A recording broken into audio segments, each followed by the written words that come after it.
Well, good afternoon, beautiful people of planet Earth and all other interdimensional entities. It's 1:53 p.m. on the 15th of October 2024. That curtain's going to drive me bonkers. It's going to drive me bonkers. Right, we'll move it out the way. There we go.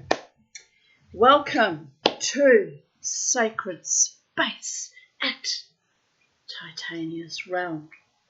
We're back from inner space and outer space and traversing all 13 dimensions in the space-time continuum and the Milky Way reality as we know it. Can't speak for other realities because I haven't been there, but I'm here on planet Earth. It's a beautiful day in Brisbane, Australia. It's sunny and the birds, I'm just observing, are all under attack, even the big crow, by the Indian minor birds, who I guess are very territorial about their nests. Am I right? There's been a lot of aggression the last few days. They even picked on the turkey, who then picked on me yesterday. By the gods, it's a bit odd. But anyway, it's a beautiful day. The Tanya is quite tired, but I decided to continue on with my readings because, what else am I going to do while I'm not having a beautiful romantic life with a beautiful man? I'll channel all my excess energies into being silly on YouTube. Don't you love it? Don't you love it? And anyway, we'll continue on with reading from the first love stories. My beautiful friend Lynn just left, and yes, as you can see, I've had to throw in a bit of makeup because the schnoz is bright red and the face is haggard and I'm dying. So while I'm dying, I've got to pretend to be living fully, you understand, and so I've got to fake it till I make it, and bing, bam, boom, baby. But anyway, I'm not actually dying. Don't buy into the Tanya histrionics, I've had so many near-death experiences since early childhood that, as I've said many times, death annoys sympathico. But I'm not actually dying. I just look like shit right now. I'm not happy about it, and I hope I look better by the time Saturday comes for the big festivities at the Brooklyn Standard. Am I right? Anyway, Lynn's been and just left, and we had a lovely time sitting under the tree with all my wild pet birds all came to visit, including the butcher bird, just looking down at this. Even Lynn commented, I said, yeah, he's my friend. Then the crows came and the kookaburras came, and Snow White is living her best life in her sacred space garden with her beautiful friends, and I am happy and grateful about that. Had to contact the CPAP company that I bought, well, my psychiatrist actually bought it, my CPAP machine from, and because I'm not responding to treatment, and they're going to have to adjust it. So she did a little tweak on their end and thinks it'll be better, hopefully it'll be better tonight, because I stopped breathing 9 times an hour last night, which is only 2 points off how I used to stop breathing, in which case there's no point using CPAP at all if I'm still not breathing. It's not working, and it's a bit confronting, to be honest. She said if it doesn't work tonight, I'll have to contact them again, and I'll have to go and see a sleep specialist and get a script so they can adjust the pressure, which is what I kind of rang them that I wanted to do in the first instance. But they can't adjust the pressure without me paying more money for the sleep specialist. And you know what? It's starting to feel like just a fucking scam. So I'm kind of fucking livid, but I'm trying not to die, people of Earth. Oh, smallest violin. So in honour of trying not to die, I've got my Defy t-shirt. I defy even Santa Muerte and death. Me more beautiful one. She'll come for me in the end. It's destiny. Destino. It will happen eventually. I hope I get some good sex before that happens though. Otherwise it's been 10 years of hell and I haven't even had enough fun yet. But I had all kinds of other kinds of fun, dancing wildly, surrounded by my beautiful musician friends and enjoying life. So I'm not complaining. I'm not complaining. If by some weird cosmic event a meteor all burst through my window right now and took me out, I'll die a happy woman. I've had a wonderful time. But I fought for my right to party in every venue I was ever at, by the way. Because people think I'm weird, let's face it. I am a bit weird and confronting, especially in my relationship with the spirits and Lady Death. It freaks people out. They had to get used to me. I had to get used to them being ordinary and sometimes a bit boring. It's no one's fault. They don't have my pathway. They don't have my walk. And I don't have to live the Vida Loca because I didn't have the childhood abuse, fortunately for them. So life goes on and it's beautiful. I'm living my beautiful life. I even put on, can't really see it on my camera on my laptop because the colours are all off and I can't calibrate it. It's fucked actually. But anyway, my glitter gloss that I've put on over red lipstick and I look a bit drag, baby. It's like a little bit drag. But I like looking a bit drag sometimes because it beats being a drag, doesn't it? And life is beautiful and on we go and on we go. So what story shall we read from today? It's a rather long one. How many pages? I've got to gauge it by how many pages. It's rather a long one. That could be a 2-video one. What about this one? Let's see. Psyche and Eros. How long is that? Because the remainder of the stories are quite long. I've read all the shorter stories. Compared to Tristan and Iseult, how many pages is that? Oh dear goddess. Right, that one's shorter. And what about this one? Do you like how I organise everything on the fly? This is why I can't work, people. I ride by the seat of my pants.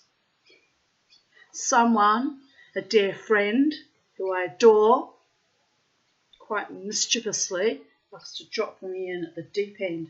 And little does he know, baby.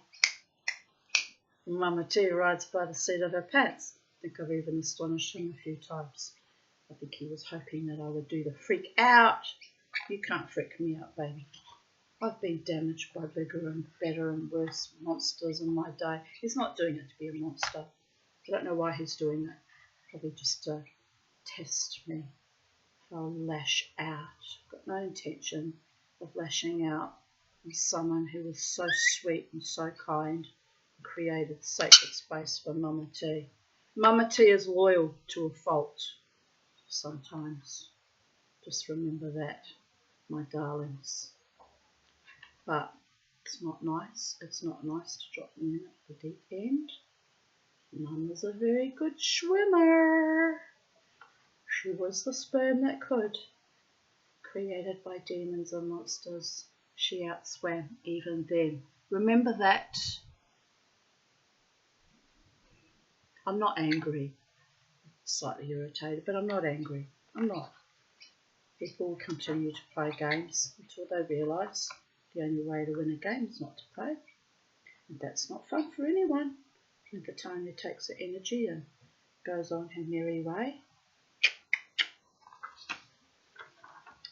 Tristan and Iseult.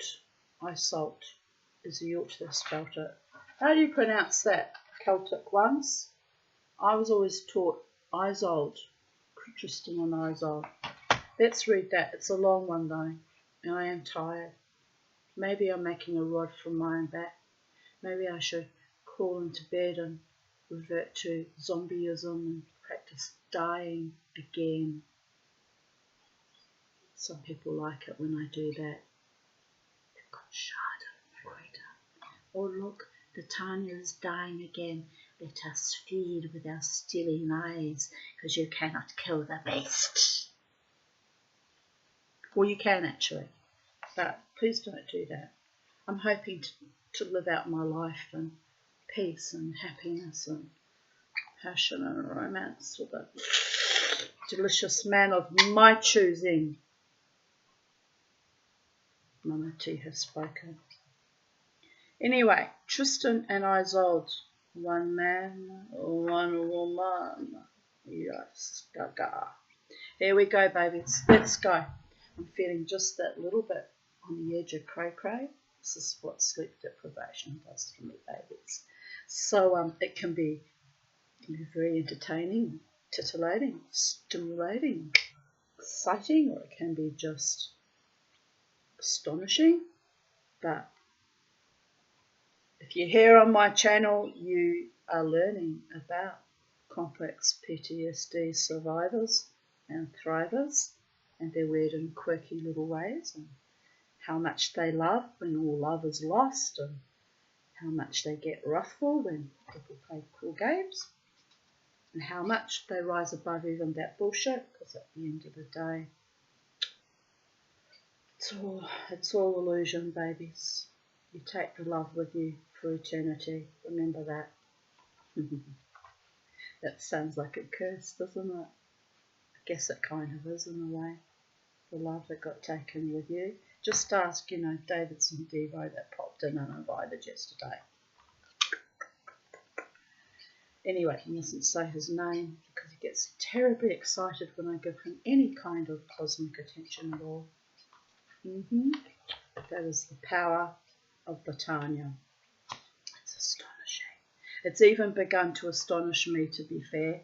Like it's freaking me out some days too.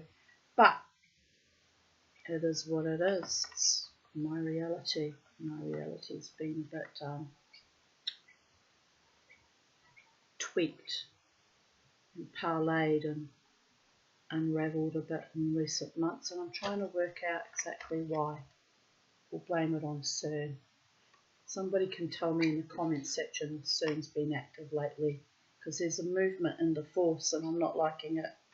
It's turned all my closest friends into paranoid, mistrusting, almost bordering on homicidal, hostile, and it's made me a bit paranoid, to be honest, but I think that's because the sleep apnea machines fucked with my mind a little bit. It shouldn't, but it did, because my innate spirit has to survive everything, no matter what, including choosing life on a daily basis. It's not easy for me. So just work with me, babies. Work with me. Don't test me anymore. Don't do mean things to me. It's for all my tough talk. I am a bit vulnerable and fragile. I'm a real woman with real heart and real soul. Don't forget that.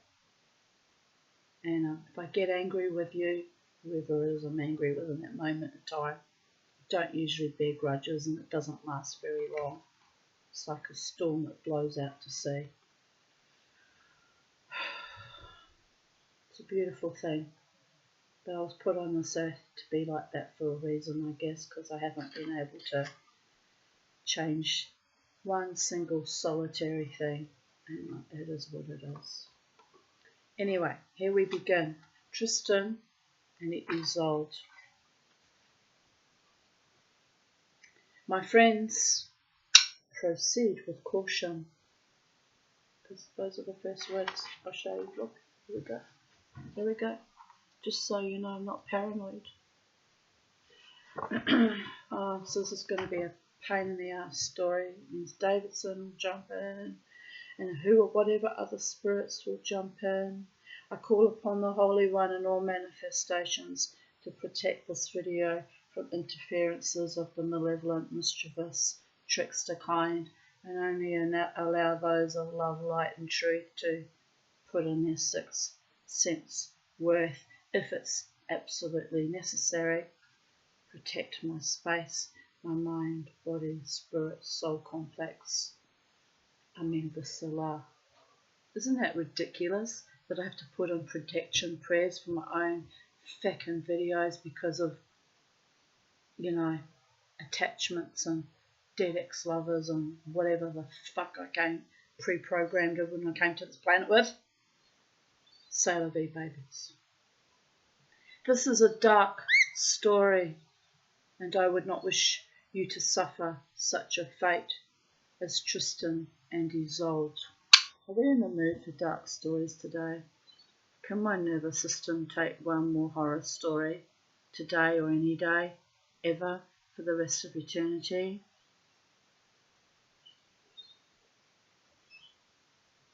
Yes, comes the answer. Yes, we fly in the face of all ghastly abject horror. We ride through the storm, through the dreck, through the despondency, through the grief, through the life experiences, and we rise and we shine, and as beautiful Maya Angelou says in her poem, and she rises, we dance like there are diamonds at the meeting of our thighs, says she who lives on Diamond Street. Wait a minute, let me just check. No diamonds there, even though technically I'm sitting on a fortune, but it hasn't been used, and certainly has not been used as a transaction or for sale, as a gift that is given to the mighty and the courageous and the deeply loving only. But if I end up with diamonds downstairs, I'll worry. The psychiatrist would worry too. But you know, I know what she means. The beautiful Maya Angelou, who, by the way, is a child sexual abuse survivor too. So she knows something about the power of what lies between the thighs and how it should be loved, cherished, adored, valued, respected at all times, morning, noon and night, by a chosen one who enjoys the passion with us, with deep valour and deep heartfelt, sincere, amour.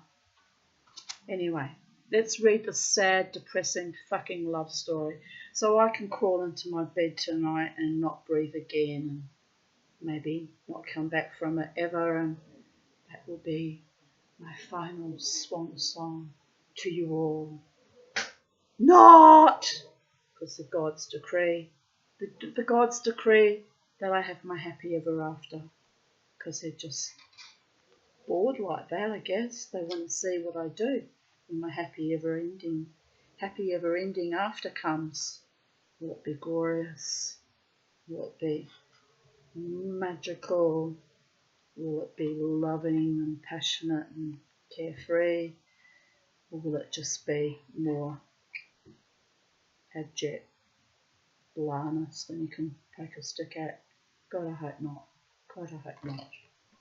I want it to be formidable and wondrous.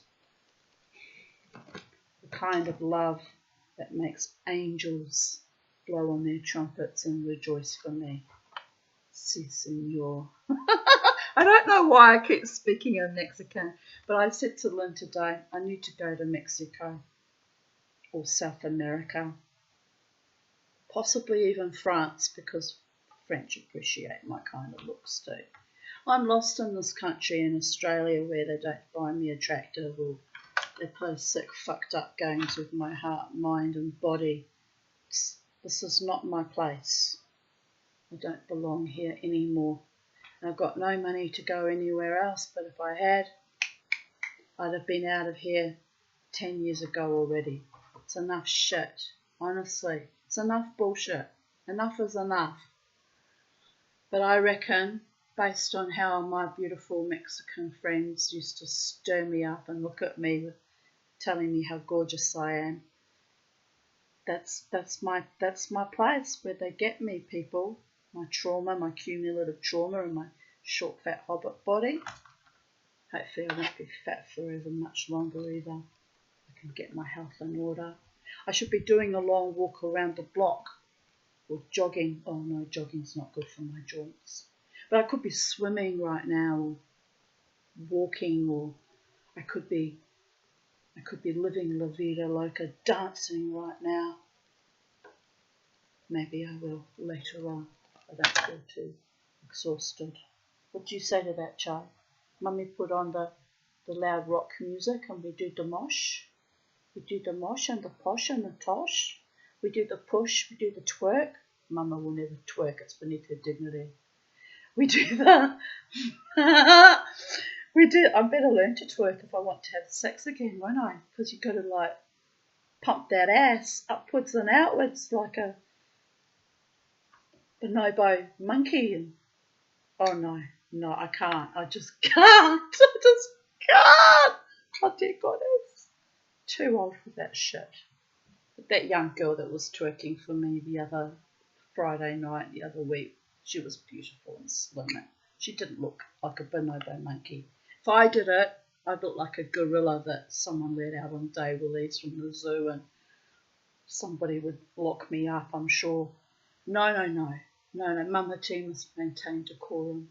The only undignified I do is the mosh, and everyone thinks I'm a fairy, apparently. Maybe they see me move in and out of dimensions when I get into my zone, am I right? I must talk to that young Nepalese man again, ask him why he thought I was a fairy. It's got me a little bit intrigued. Anyway, people when they're drunk, they have no filters and they're a little bit more perceptive than they usually are. So it's okay. I'm not offended. Just astonished. Still astonished by it. It's happening on my iPhone. Some nonsense. Right, where were we?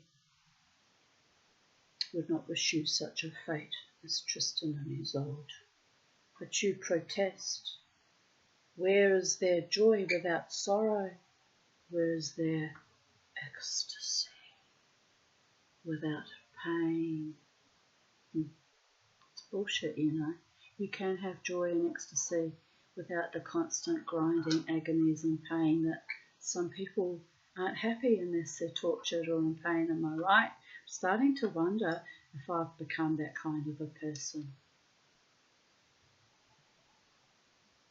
Is it my fault that things go weird when I have no control over the circumstances surrounding any given situation at any given time, and I'm thrown in at the deep end and I'm just swimming and keeping my head above water the only way I know how, which is to dance, to do the mosh, to twirl the nipples, to twirl the other nipple, to knock them on their ass and send them on the way, little boy chicks. Don't come to Mama T and tell me you want me inappropriately.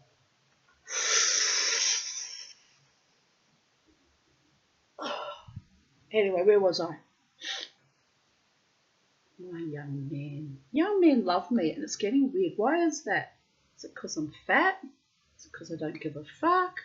Is it because I'm not vaccinated and I've got some kind of different scent in my pheromones? Starting to wonder about that.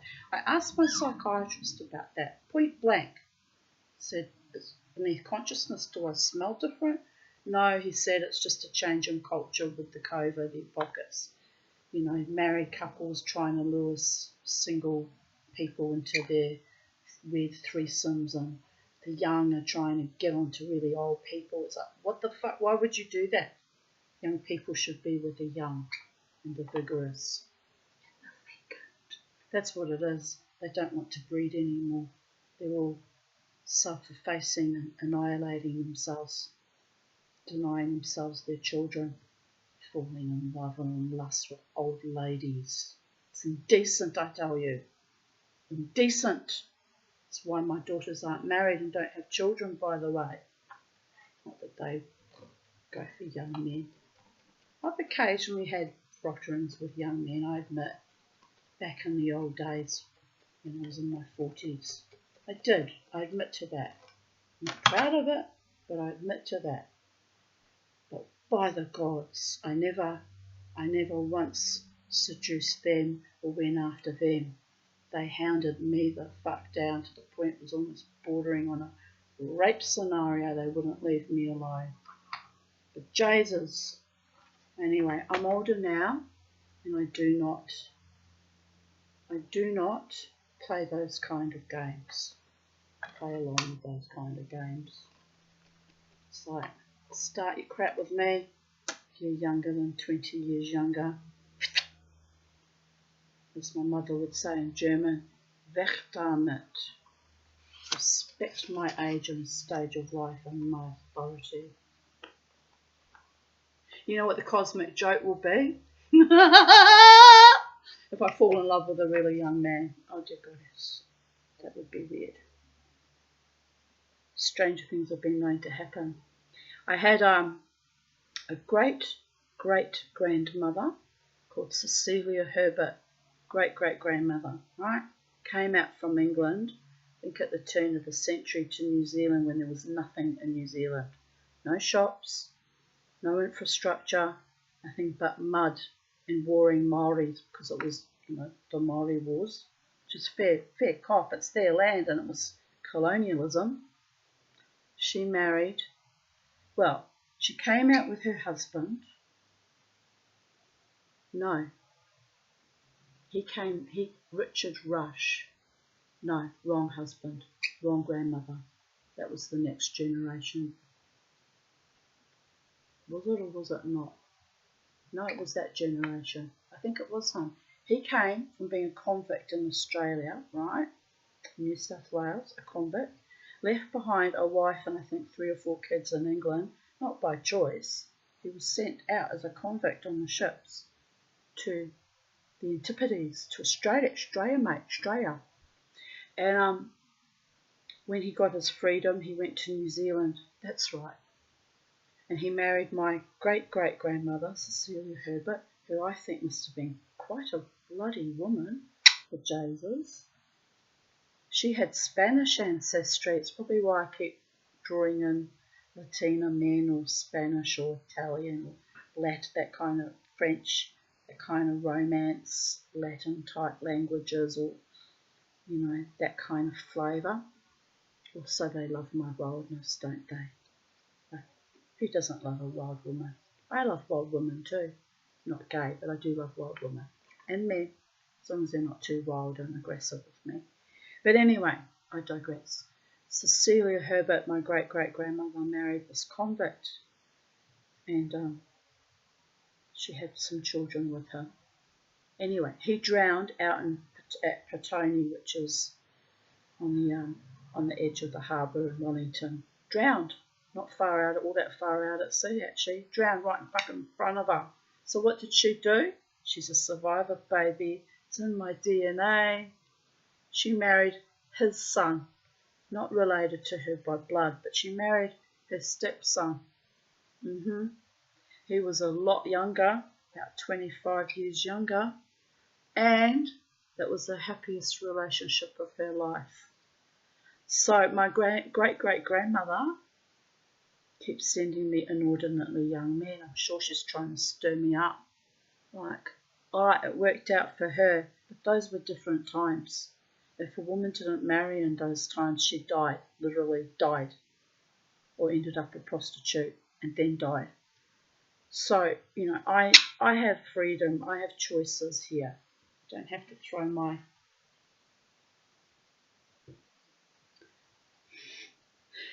crusted diamonds meeting at the top of my thighs to a man for the sake of having a roof over my head and food in my belly, am I right? So, great-great-grandmama, stop sending me the boys. I need a real man with a real heart and soul who can handle a wild woman like me. Anyway, I digress. That was a long digress. 29 minutes of digression. Dear goddess, it's going to be one of those videos, isn't it? Oh well.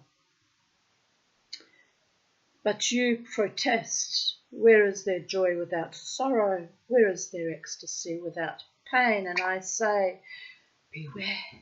beware of love. My great-grandmama and her young stepson, it was the love of their life. Truly, it's the happiest she'd ever been in her life. Oh, Goddess bless. I don't think she was as old as I am now, though, either. I think she had children to him, too. She was still childbearing, probably in her late 30s or something like that. Can't remember now. Have to go and look it up on Ancestry again. But anyway, it's all very interesting. The intergenerational trauma and what runs down through the race memory and the DNA, and it's just a Jacob's ladder swirling in infinity, and sometimes history repeats, which you have to be a little bit careful of, dear Goddess. But you will not listen to me because I am a fool. Yes, I am. I'm not telling the story, but I'm a fool too when it comes to love and romance and passion. Been fooled many, many times.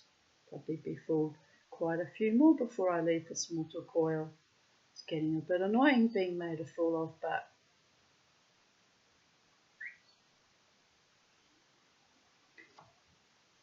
you will do what we all do. You will try to find out for yourself. That is very foolish. Remember, I have warned you, and now I'm free to ponder the masks and mysteries of the story. Slowly then, I will unravel for you the thread, the double thread containing one man, one woman, one woman, one man. Tristan, Iseult, Iseult, Tristan. I had a beautiful ginger cat called Tristan. I loved him very much. But he's in Valhalla with all the others. Dear goodness.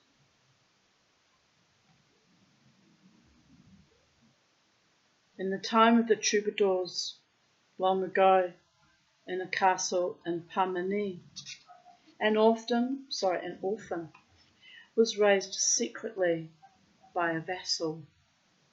The orphan was a young lord, and his vassal, the faithful Roual Le Fouettenant, wishing to protect the young lord, brought him up as his own son and never told him he was the peer of princes. The boy's name was Tristan, which means sadness. My beautiful Tristan came to a very tragic end too. I found him run over on Cavendish Road, and to put him in a plastic bag and carry him home, his head sticking out of the bag. It's not funny. There's a horrible man behind me laughing. Okay, it would have looked quite funny, to be fair, but it wasn't funny at the time. I was livid. Anyway, I brought him home and I buried him, and his mother, who was the worst cat mother in the known multiverse, Penny, sat by his grave and grieved for 3 days. That's how deep her love for his son was. But when he was a kitten, she refused to feed him properly, along with all his siblings, and dragged him everywhere by the teat, yowling at me like, how dare you expect me to feed these kittens? But she made up for it when he died. She was a wonderful mother. I still cry to this day when I think about that. Now I warned you, this would be a sad story. Tristan's mother, Riverlaine of Parmeny, had been killed in battle. His mother, the beautiful Blanchefleur, had died after giving birth to him. Tristan's father, Riverlaine of Parmeny. I was going to say, how did a woman get killed in battle? Oh, look, I'm right off my nut, aren't I? Maybe we should give up on this story if I can't even read the words properly. But no, I've set myself this task and I shall complete it. Tristan's father, a man, Riverlaine of Parmeny, had been killed in battle.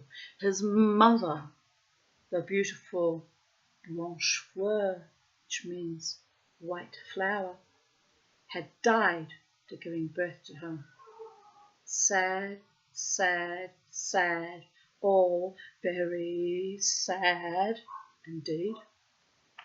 Rual and his wife, Florette, which kind of means little flower, treated Tristan as one of their own sons. In fact, as was his due, they treated him better. When Tristan was 7, they hired special tutors to train him in the arts of languages, music, knightly sports and falconry. I always wanted to learn falconry. That would be so much fun. Do I need to sort my mixed vision for that, or can I just let the bird fly and do what it wants, whatever? Like my Charlie, am I right? Come to me, little Charlie.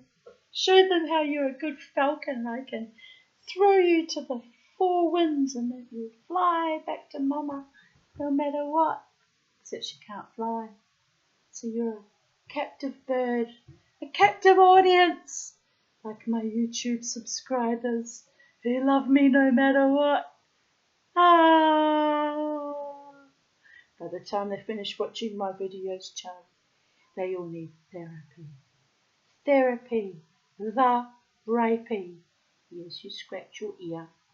You scratch your ear and snuggle to Mama. Charlie doesn't need therapy. She knows what to do to shuck off the demons. What do we do to shuck off the demons, Charlie?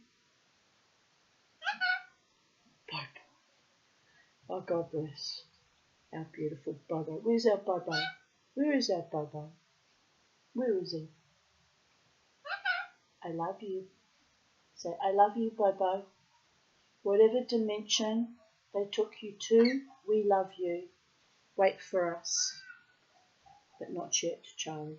You and I, we've got quite a bit of living left to do, methinks, in spite of my fucked up CPAP machine and my fucked up entire life. There will be living. La vida loca till we die. Maybe. Tristan excelled at everything he did. Yes, I know. He had all the gifts anyone could ever wish for. He was wonderful to look at, kind, generous, wise, and had perfect manners. Oh, my kind of man. Bing, bam, boom, baby. Where are you, Tristan? Too young for me, probably, even after all these eons. What do you say, Charlie?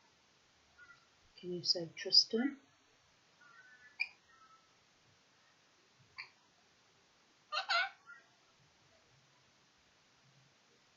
His mother so doted on him that if she could, she would have covered the path he walked on with velvet.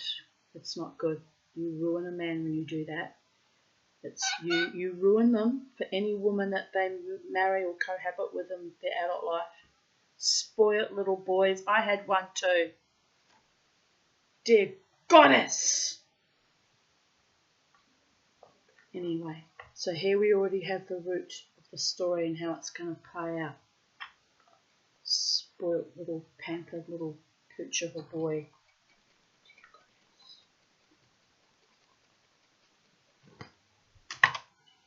When Tristan was 14, a Norwegian merchant ship filled with a rich cargo of jewels, silks and falcons anchored near the castle of Canoel. Tristan's brothers, who wanted to buy falcons for sport, begged Tristan to speak to their father, for they knew their father would never refuse Tristan anything he asked. At Tristan's urging, they went to the ship and bought 7 white falcons. As they were leaving, Tristan noticed an exquisitely carved ivory chess set and asked if the merchants wanted to play. The Norwegians were intrigued by this young lad with his fine face and manners, who was the only one in his family who could speak their language. Yes, they said, we'll take you on. Rual left Tristan in the care of his tutor, Governal, and returned to the castle with his other sons. Tristan played game after game, and each game he played, he won. That would get a bit boring after a while, wouldn't it? Oh. The merchants marvelled at this boy. Not only did he speak German, English, and Latin, but between games he sang with the loveliest of voices. Oh, I love it when a man sings to me, or a woman. I used to love it when my daughter sang to me. That was my greatest joy. She'd pull out the ukulele and sing to me. My sister, my half-sister, when I was a child, used to sing to me too. Self-soothing like a bitch she was, but I got to benefit from that, so it was one of the few happy memories I have of her, actually, being sung to. What a price they would get if they were to sell the boy. Then one of the merchants silently gestured to the sailors to lift anchor, and the ship drifted out of the bay. Tristan and Governal were so engrossed in the game that not until the wind came up did Tristan turn from the game and see that they were far from the shore. "Where are you taking us?" he cried. "To your new home in Norway," they answered. "Be glad and make merry." "No!" Tristan wailed. "No!" Governal cried. "No! No!" The noise of their wailing was so deafening that the sailors put Governal in a small skiff with one oar and pushed it off from the ship. What? Only one oar? But me? Governal at once alerted the steward Rual, who ran down to the sea, followed by his household. No ship was in sight. "Tristan, my life, my delight, how will I live without you? Heavenly Father, protect the boy," Rual cried, and he wept uncontrollably. Tristan's brothers, who had often been envious of him, now wept for him and for their father.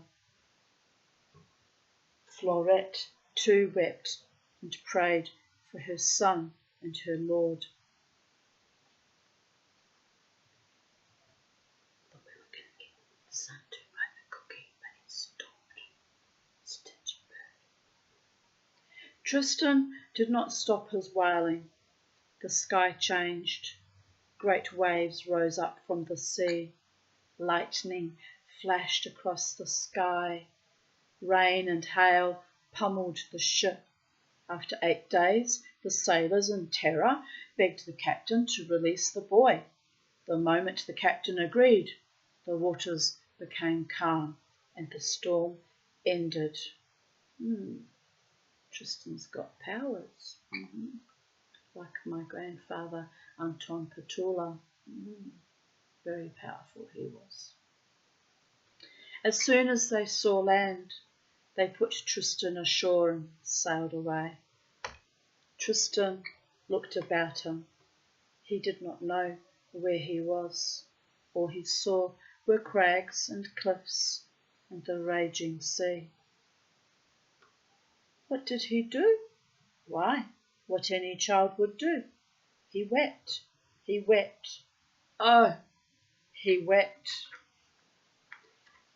He wept until he was done, and then he prayed to God to protect him in this unknown land, and cursing the game he had to win and the falcons he had to buy, he lifted his brocade cloak and slowly made his way up the rough face of the cliff. At the top of the cliff, he met 2 old pilgrims, barefooted and chanting, who were on their way to Tintagel, When they questioned him, Tristan cautiously explained that he had become separated from his hunting party. The pilgrims invited him to accompany them. Tristan walked with them for a time, when suddenly a hart leapt across their path into a stream. Hunting dogs pursued the hart, followed by horns, boys, and the chief huntsman. The hart came out of the water and the dogs attacked it. As the huntsman was about to quarter the prey, Tristan went up to him and said, "Sir, if you permit me, I will show you a cleaner, easier way to dress the hart."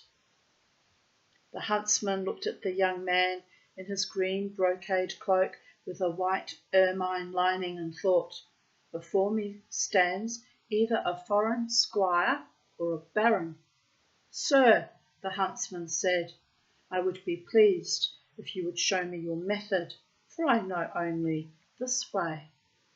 Tristan took the offered knife and with expert skill stripped, cut and dressed the hart, handing back to the huntsman not many bloody pieces ripped by the dogs, but one entire skin. The huntsman was delighted and said, "Young man, I will take you to court and present you to the king." Tristan's fortune begins with the hunt, for he is a great hunter. His skill brings him fortune, and his skill brings him misfortune. In the end, the hunter is the one who flees. But that is the end. And we are at the beginning. And Tristan is on his way to Tintagel. That was a narration and a segue. Probably should have done it in another voice. The chief huntsman gave Tristan a horse and a hunting horn, and as they rode to Tintagel, Tristan told them that he was the son of a merchant from Pamani, who, eager for adventure, had run off to sea. That's stretching the truth there, isn't it? Oh. He played lively hunting tunes, which the young boys echoed on their horns. They entered Tintagel, and the halls of the castle filled with music. The king appeared. For a moment, Tristan's heart swelled, and he was silent. Then he bowed to the king, played a special melody, and cried in French, "God save the king and all the court." The huntsman presented Tristan of Pamani to King Mark, and the king was drawn to this boy with his clear eyes, his fine form, and his radiance. Radiance, babies. You either got it or you haven't. Sometimes you have to manifest it from deep within. Several nights later, Tristan sat at the king's feet and listened as a Welsh minstrel played. A Welsh minstrel specifically says Welsh. Well, the Welsh are wonderful minstrels. After one of the songs, Tristan spoke with the minstrel. The minstrel then insisted that Tristan play. Tristan retuned the harp, and soon his slender fingers danced across the strings, bringing forth such delight that some in the room who listened forgot their own names, while others ran from the room to bring their friends. Everybody loves a party, am I right? King Mark observed this merchant's son from Pamani and thought of his own sister, Blanche Fleur, who so many years ago had gone away to Pamani. That makes him his uncle. Mark called for song after song. Tristan sang in Irish, in Breton, in Welsh, in Latin, and in French. When he had finished, the members of the household questioned him, and Tristan answered each courteously in his own language. Everyone marvelled at this 14-year-old boy who had such talents and yet was so modest. Oh, Tristan, how fortunate you are! What a glorious life you will lead! The king said, Tristan, you shall stay at court and be my companion. In the day we shall hunt and ride, and at night you will play on the harp and sing. You will do for me what you do well. In return, I will do what I know well. I will give you all the fine clothes and horses your heart desires. Oh, I'd love to have a horse again. I haven't had a horse since I had to sell her when I migrated here when I was 23. Oh, one of the biggest loves of my life and greatest, my beautiful Asphalot. Also untamed and wild like the Mamati by the gods. Anyway, Tristan, you have brought great joy to our household. I entrust you with my sword, my spurs, my bow, and my golden horn. Guard them well and be a merry courtier.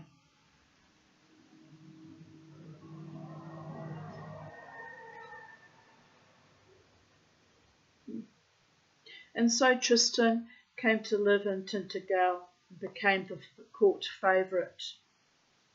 It's a bit of a come down in status since technically he's a prince in his own right, but he knew the art of friendship. He was willing to live for others. He laughed, he sang, he danced, he rode, and whatever he did with great happiness and affection. Tristan's my kind of guy. During this time, the faithful Rual was searching for Tristan. He had crossed the seas to Norway to look for his young lord. From Norway he went to Ireland. He spent the gold he had brought and was forced to send his vassals home. Then he begged for bread to live. Oh, at last, in the 4th year, in Denmark, he came across 2 old pilgrims who described having met just such a young lord who was wearing a green brocade cloak with a white ermine lining and was on his way to Tintagel. To Tintagel? Ruel cried in astonishment. If he was on his way to Tintagel, then he was on his way home, for Mark is his own uncle. He thanked the pilgrims and set out for Cornwall without resting. But when he came to Tintagel, he did not dare enter. His clothes were torn, he had no shoes, his hair and beard were matted. He waited outside the castle until an old courtier appeared.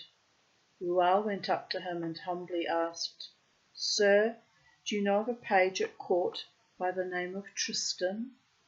Oh, not a page, the courtier corrected him, but a young squire, the king's favourite, soon to be knighted for his many accomplishments. As a great kindness to me, Rual asked, can you tell the squire that a poor man from his country waits outside to see him? Tristan soon appeared. When he saw Rual, he threw his arms in the air and shouted and ran to him and hugged and kissed him and laughed with gladness. Father, Father, he cried, and he hugged him and kissed him again and said, Father, oh, but Father, what has happened to you? And where is my mother? And where are my brothers? I cannot tell you, Rual said, for I have been searching for you all these years, and I have had no word from them. Oh, father, you must meet the king, and the king must meet you. Although he protested, in moments Rual found himself in his threadbare robe with no shoes or cloak, standing before King Mark. Tristan said, Your Majesty, this is my father. He has the look of a poor man, but that is because he has been travelling for many years through many lands, searching for me. I would be glad if you would greet him well. Mark welcomed Rual cordially and ordered that a bath and clothes be prepared for him. That evening, bathed and finely attired, Is my gooder smushing? How I got the smush happening? No, not quite, but almost. This is the trouble when you wear lipstick, people of Earth. Only men and, only women and transgender men know these problems. And maybe the occasional transvestite as well, but those who like to smush women's lipstick in all directions can be a bit of a problem too. I don't have to worry about that. Thank the gods. Anyway, where was I?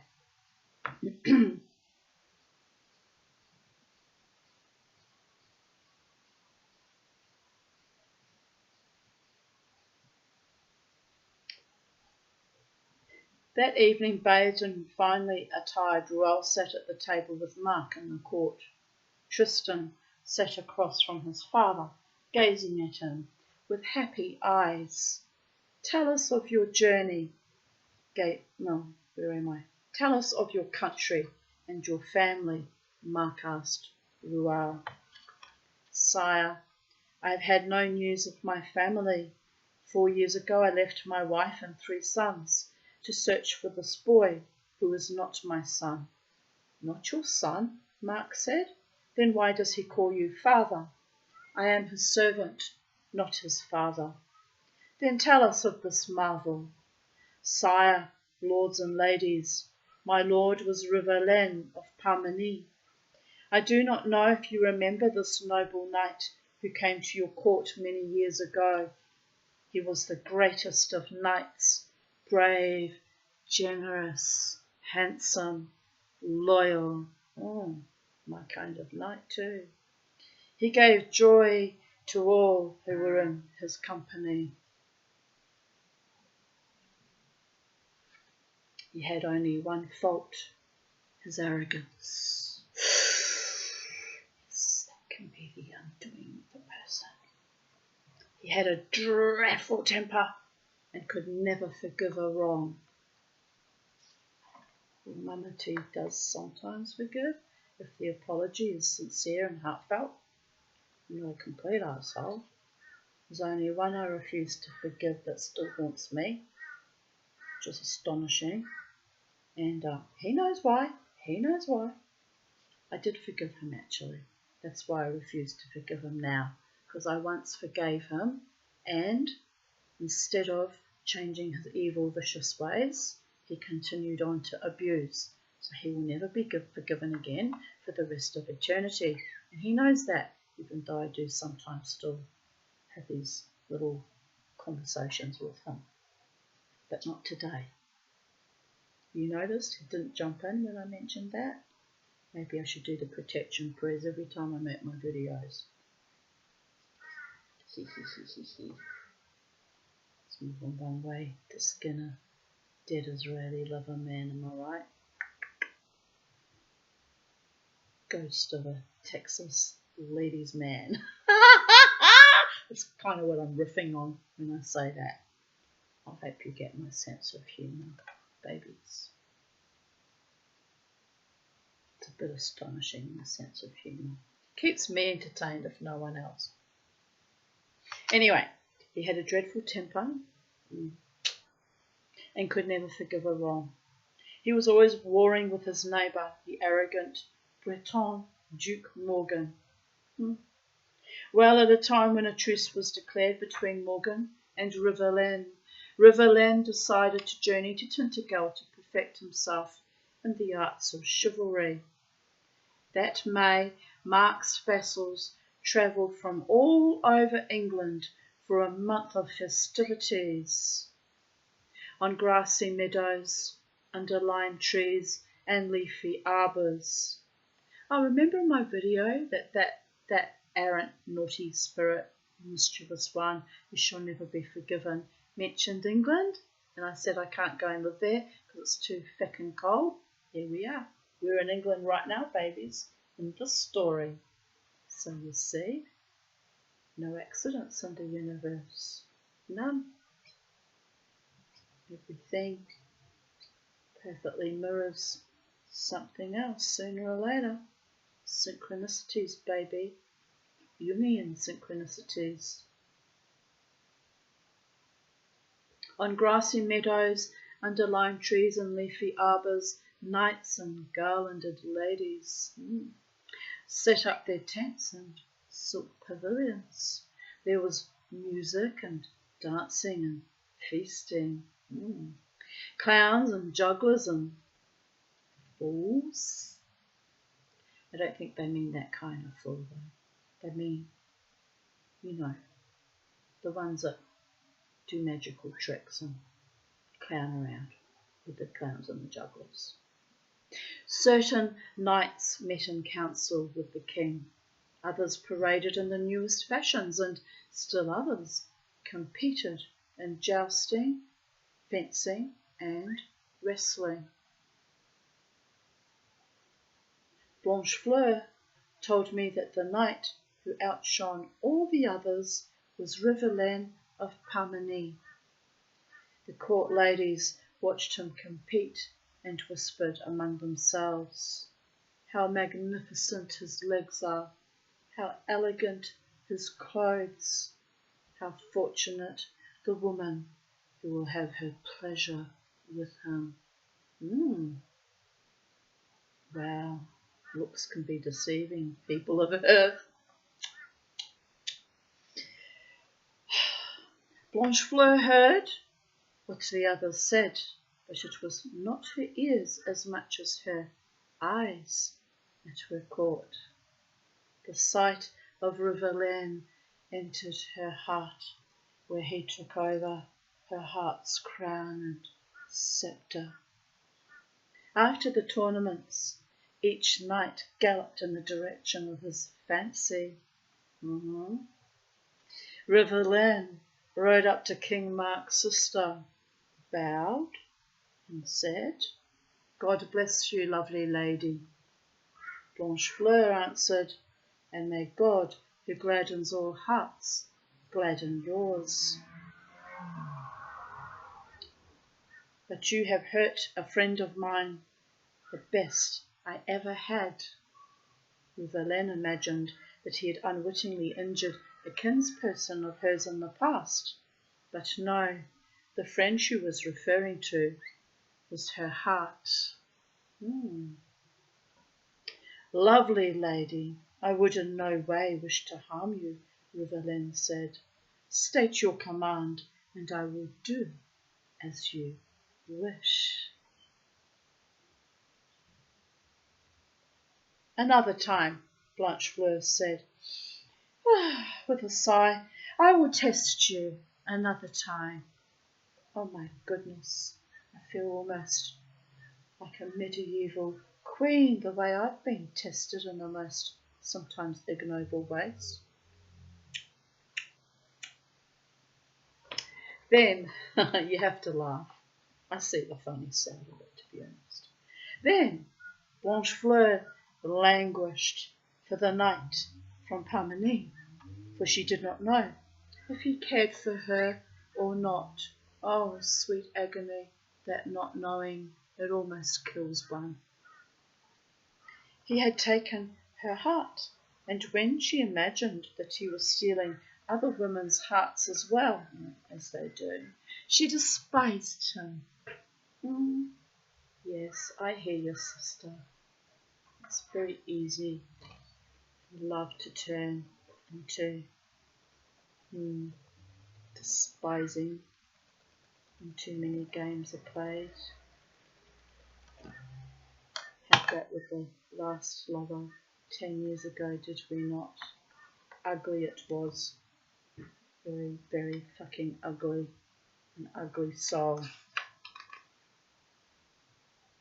But as her sweet pain did not lessen and her longing grew, she realised that what she felt for Riverlin was what she had heard about all her life.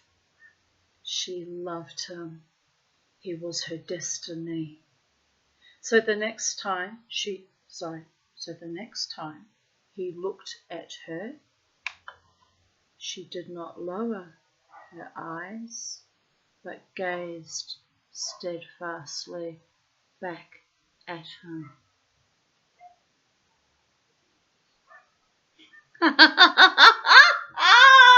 Well, two can play that game, babies.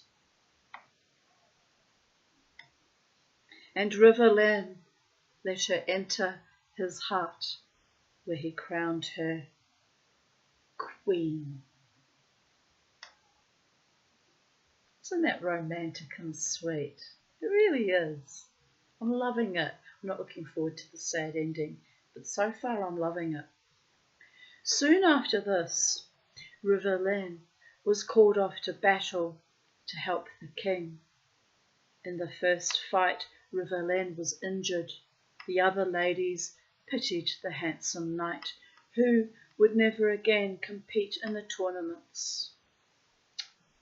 But Blanchefleur disguised herself as a woman physician and went to his room. This is an outrageous thing for a woman to do in those times. My goodness. Very, very, the definition of chutzpah even.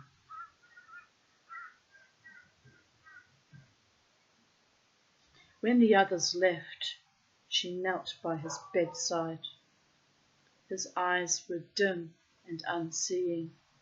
She placed her lips on his. She kissed him. She kissed him 100,000 times. At last her love aroused him. He pulled her to him, and they had their way with each other. From that union, a child was conceived. Riverlin recovered, and they lived together in bliss. For Riverlin, there was Blanchefleur. For Blanchefleur, there was Riverlin. He was she, and she was he. We're not talking about any gender bending here. They just mean that they were so deeply in love that they almost breathed for each other and probably finished off each other's sentences and had some weird telepathy, and you know how it goes, babies, when love is real. They would not have exchanged what they lived on earth for any heavenly kingdom. Then, in the midst of their joy, Duke Morgan invaded Riverlin's lands. A messenger was sent to inform Riverlin. I was the one who sent the messenger. Riverlin went to speak with Blanchefleur. He spoke to her curtly. Lovely lady, I must sail home. God protect you. Stay happy and be well always. She caught her breath and sobbed. Woe, woeful love, how short its joy, how long its sorrow. You have given me a child, and now you would leave me in shame and dishonour. Like most men everywhere, am I right? The cats. Then he lost his composure, and he too wept and said, No, dearest lady, I will not leave you. You have given me your heart, and the greatest happiness I have known. I would never wish to cause you pain. It is my wish that we share the future together, whether it is joy or sorrow. You choose. Let your heart choose. Shall I stay here in Cornwall with you, or will you sail to Parmeni with me? She chose to sail with her beloved to Parmeni. They were married by the clergy, and then Rivelaine gave Blanchefleur into my keeping. In all my life, I have never seen such a beautiful woman. Rivelaine rode off to gather his vassals. He attacked Duke Morgan. The fighting went on for weeks. It was long, fierce, and brutal. In the worst of the fighting, my lord was killed. His men, who loved him, gave him cover and took him from the battle. We mourned him with great sorrow. But when Blanchefleur heard that Rivelaine was dead, she turned mute. May all you who are listening to my story be spared such pain. Amen, Vasila. Blanchefleur went into labour, and for 3 days and 3 nights did not utter a sound or a moan. It's a long bloody labour. On the 4th day, she gave birth to a child, a little boy. Sad, sad little man, she said, and she named him Tristan. Then she died. My wife took the infant from her arms, and I took the ring from her finger to give to her son when he would be old enough to have his own sword and avenge his father's death. Then Rual paused in his story. Yes, and it was time he paused, for if a story goes on too long, we become confused as to just which story we are in. This was the state Tristan was in.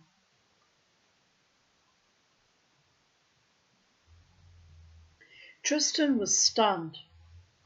In one moment he was an orphan, in the next moment he had a mother, Florette, and 2 fathers, Rual and the king. Rual found the ring in his pouch and presented it to Mark, who recognised it at once as the ring his father had given to him, that he had given to Blanchefleur. Mark wept. Then all the court rose and kissed and welcomed the noble Rual. Tristan did not move. He sat there speechless. Rual, noticing Tristan's confusion, went to him and shook him and said, Tristan, you were not alone. You were in a room with both your fathers. Ask your father, the king, to knight you so that you can return home to reclaim your fief. At last Tristan came to his senses.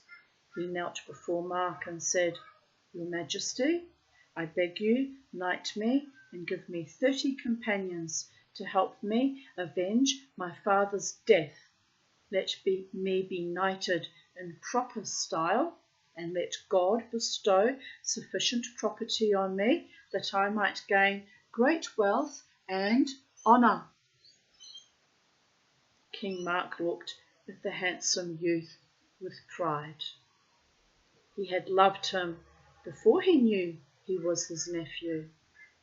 Tristan, I will knight you and give you 30 companions. And more than that, I will be your father's successor and make you my heir.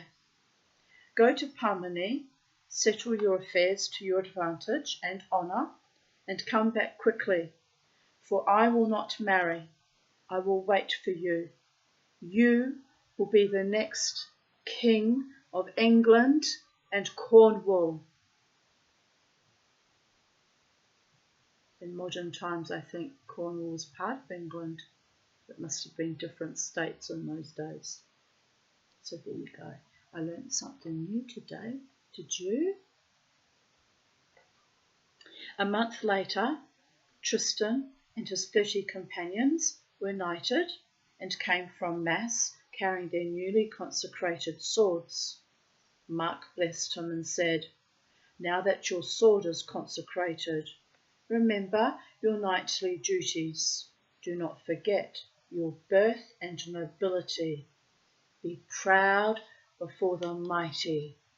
Be merciful to the poor. Take care for your appearance. Honour all women. Help any who are in need. Be modest, truthful, and straightforward." How I like my men. Above all, be generous and loyal. Then he gave Tristan his mother's ring and a gold shield engraved with the sign of the wild boar. B-O-A-R, not the other kind of boar, just never wild, just boring. Unless you're boar, B-O-E-R, from South Africa, and then, well, never mind. My mind just went on a little flippity gibbet, as it does sometimes when I'm sleep deprived. Well, not technically sleep deprived, just oxygen deprived. Oh, poor Mama T. Poor Mama T, nothing. She enjoys every moment of her continuation on this planet. Wow, babies. Looking forward to some wild dancing on the weekend, as I do. With 30 knighted companions, by the way, today is only Tuesday, so 3 more sleeps, possibly 4 if I don't go out on Friday. I have to stretch my energy. Stretch it. With 30 knighted companions and 60 other knights, whom Mark had entrusted to him, Tristan returned to Parmeny with Rual, who greeted his mother and brothers with great joy, and he gathered together his vassals. And when they had given their allegiance, he spoke to them of his mission to wrest his realm from Duke Morgan. Several months later, Tristan heard that Morgan was hunting in the woods not far from Parmeny. He alerted his knights. 30 rode with him, their cloaks covering their swords. 60 were to follow. When Tristan approached Duke Morgan, we're getting a storm. I can feel it, I can smell it on the air wafting through my window. That explains a little bit of the madness that comes to me when there's a storm brewing, babies. Oh, Britannia. Very strange existence, but it is what it is, darlings. Too much brain damage from, near drownings and near deaths and strangulations and you name it. We could go on and on and on and on and on ad nauseum, but very finely, delicately glued together and held together on a wish and a promise to the gods. That's why no mortal man is capable of truly loving me yet. Probably the man who will love me is not mortal either, but just as bonkers as I am, and maybe a little bit of a fairy too, or a bit godly. Because like cures like, babies. It's the way of the it's the quantum entanglement at a distance, babies. Funny thought, how our beloved ones are chosen for us by the gods. So many cruel, evil, featured lessons. Please, gods, no more cruel testing or lessons or evil, fake lovers. Please, God, no more. I really can't do that. I can't be doing that anymore. I just can't. I've said it every single time, but I really mean it this time. I really mean it. Really mean it. I deserve to be loved truly and deeply and honouringly. I do deserve it. I do. I'm a good person. People have clearly underestimated or have misalignments yet again, but I'm actually a good person. Shh. Don't advertise that everywhere. I like to act a bit gangster, you understand.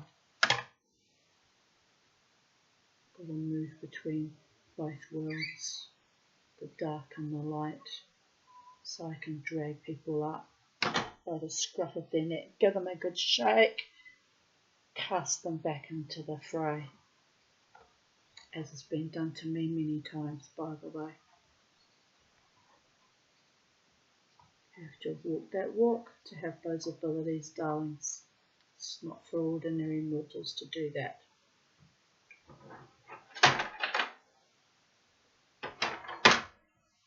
Right, Charlie, get back up on my shoulder, Charlie. You're hanging off my arm like a weirdo.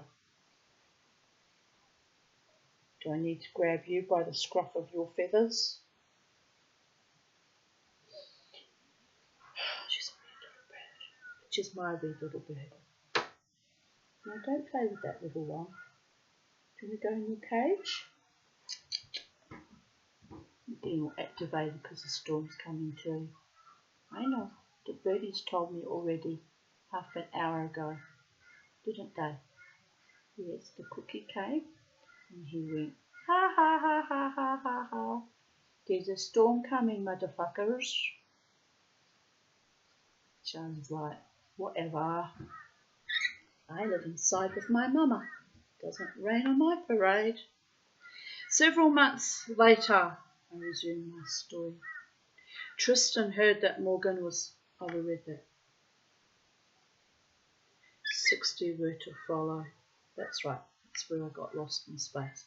When Tristan approached Duke Morgan, Morgan greeted him courteously, as he might any stranger. But when Tristan said, I am Tristan of Parmeny, I have come to reclaim my fief, Morgan laughed in his face and said, your fief? Why, boy, you're not even the right to carry a sword. You're a bastard, and all the country knows it. Your mother never married your father. If you want your land, go to the devil. He's holding it for you.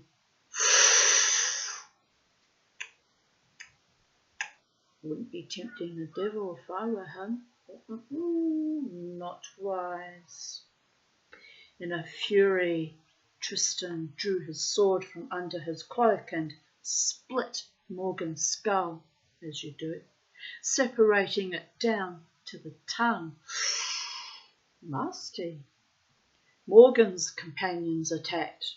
Tristan's knights threw off their cloaks and fought back.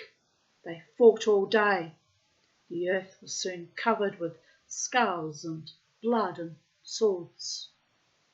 Morgan's countrymen arrived throughout the night and would have outnumbered Tristan's forces if Rual had not appeared at dawn with his own and Tristan's vassals.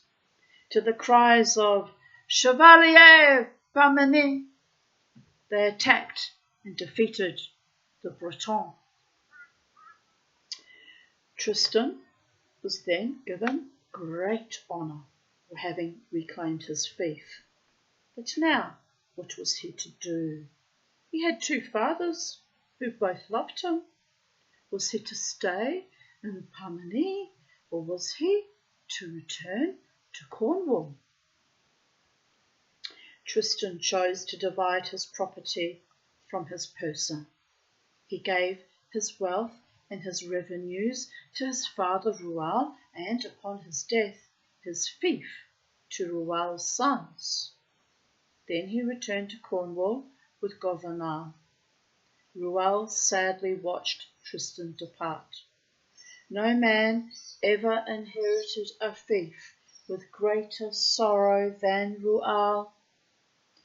He longed for Tristan to remain in harmony, and yet he knew that Tristan merited the honour he would receive at Mark's court. She's sitting in the corner of my arm, being a weird little bird. It makes sense to Charlie. When Tristan and Governor crossed the seas to Cornwall, I could smell the rain. What joy and what delight. They witnessed woeful scenes of weeping. Mothers and children were weeping in the streets. In the castle, no one greeted Tristan. The great barons were on their knees, praying and weeping, imploring God to spare their offspring. It was the time of the solstice, and for 5 years now King Gormun had demanded tribute from Cornwall and England. The first year it was bronze, the next year silver, the third year gold, and the fourth year 60 of the finest sons of the land. This was the 5th year, and King Gormun of Ireland had sent his brother-in-law, ruthless Morholt, to again bring back 60 young men of Cornwall.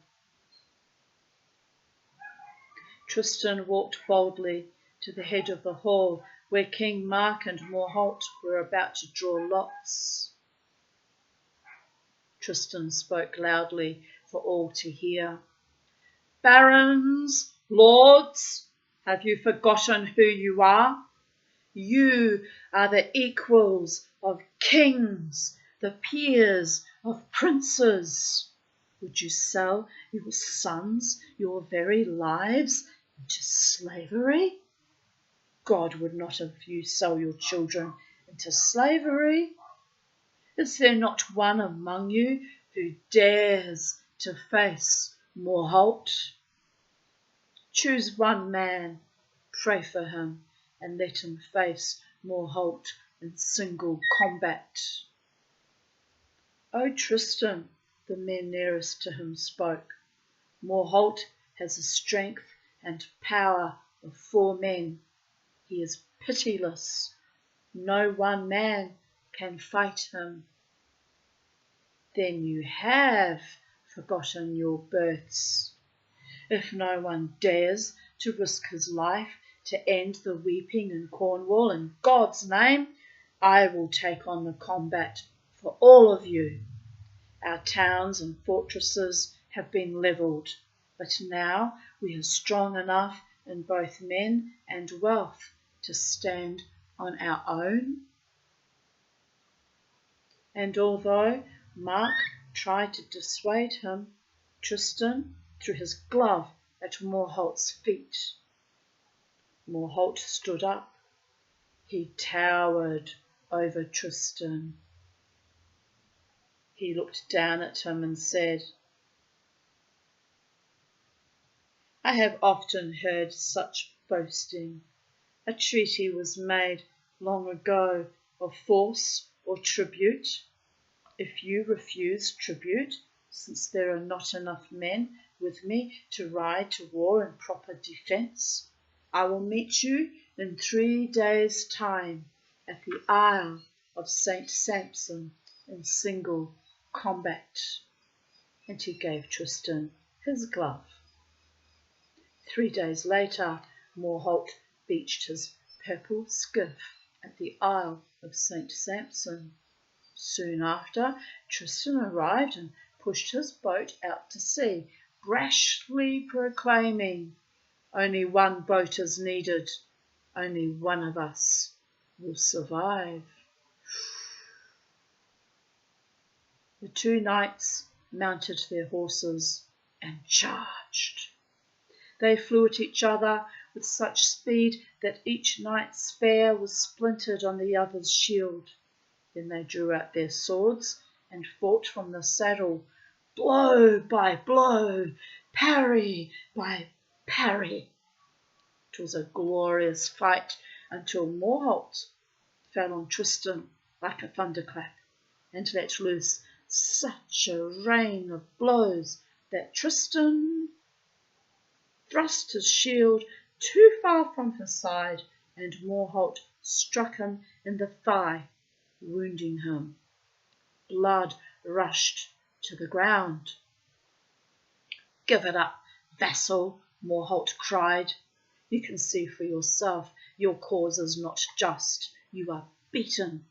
My sword is coated with deadly poison, and there is no one who can cure you but my sister, the Queen of Ireland. If you admit your wrong, I will take you home and share with you all I have, for I have never met a knight who pleased me more than you." Tristan replied, "I will not give up my honour or the freedom of my country for you or your sister. The tribute is your death or mine. Let God restore justice." Then Tristan, sensing God's presence, which was greater than 4 or 8 or 12 men, know that feeling, bet his thighs like wings and crashed into Morholt's charger. Bet his thighs like wings. I wonder what they mean by that exactly. Let me repeat. And crashed into Morholt's charger. Morholt fell from his charger. His helmet flew from his head.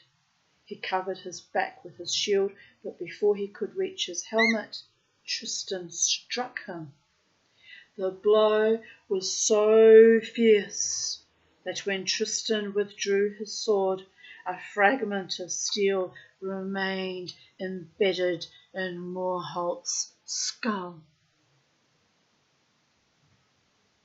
Tristan then took Morholt's sword in both his hands and struck off his enemy's head. Tristan returned in the purple skiff. Loud cheers arose when the Irish saw the purple skiff, but as soon as the boat drew closer and Tristan was seen at the helm, those who were rejoicing fell to keening, while those who had been weeping began to sing loud songs of praise.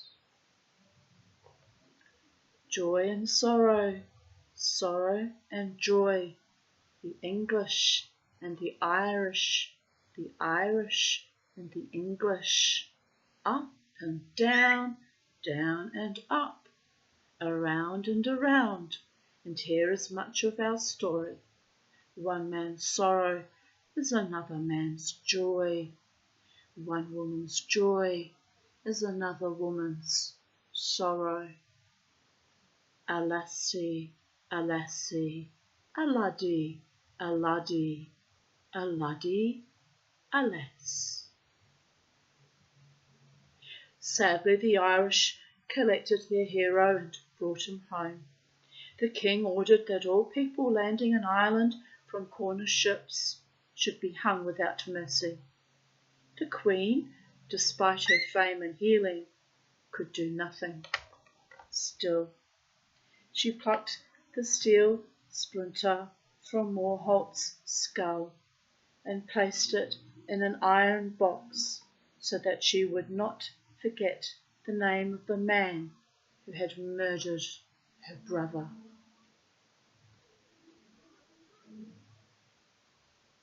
Tristan was loved and lauded throughout England and Cornwall. Single-handedly, he had restored his country's honour, yet the words Morholt had spoken were true. No doctor could cure him. His wound turned colour and gave off such a stench that his body became a burden to him, and only the king and Governal could bear to be near him. Remembering Morholt's words, Tristan asked his uncle's leave to sail to Ireland. At first, Mark resisted. Wait, he counselled. Who can know what can happen in a day? One day can change a year's movement. Indeed it can, my darlings. Been there, done that too. Even sometimes a moment of such abject horror when you thought all was lost and your own death was imminent.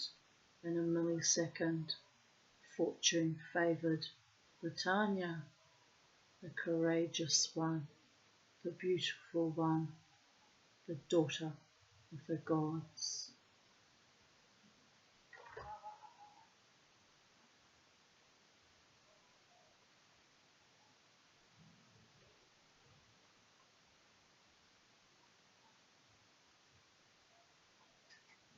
I'm smiling because my neighbour's son, who's often quite morose and depressed and looks a bit mad, just came home laughing, and I delight that he's happy today. We all deserve to be happy, do we not? Even the mad ones. To my neighbour's boy, God bless.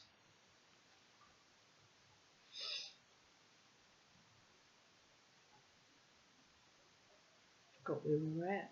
Got to find where we were at, people of Earth. Britannia is drifting. Drifting, you know what happens when she drifts? That's when the spirits jump in, am I right? I've noticed this pattern lately.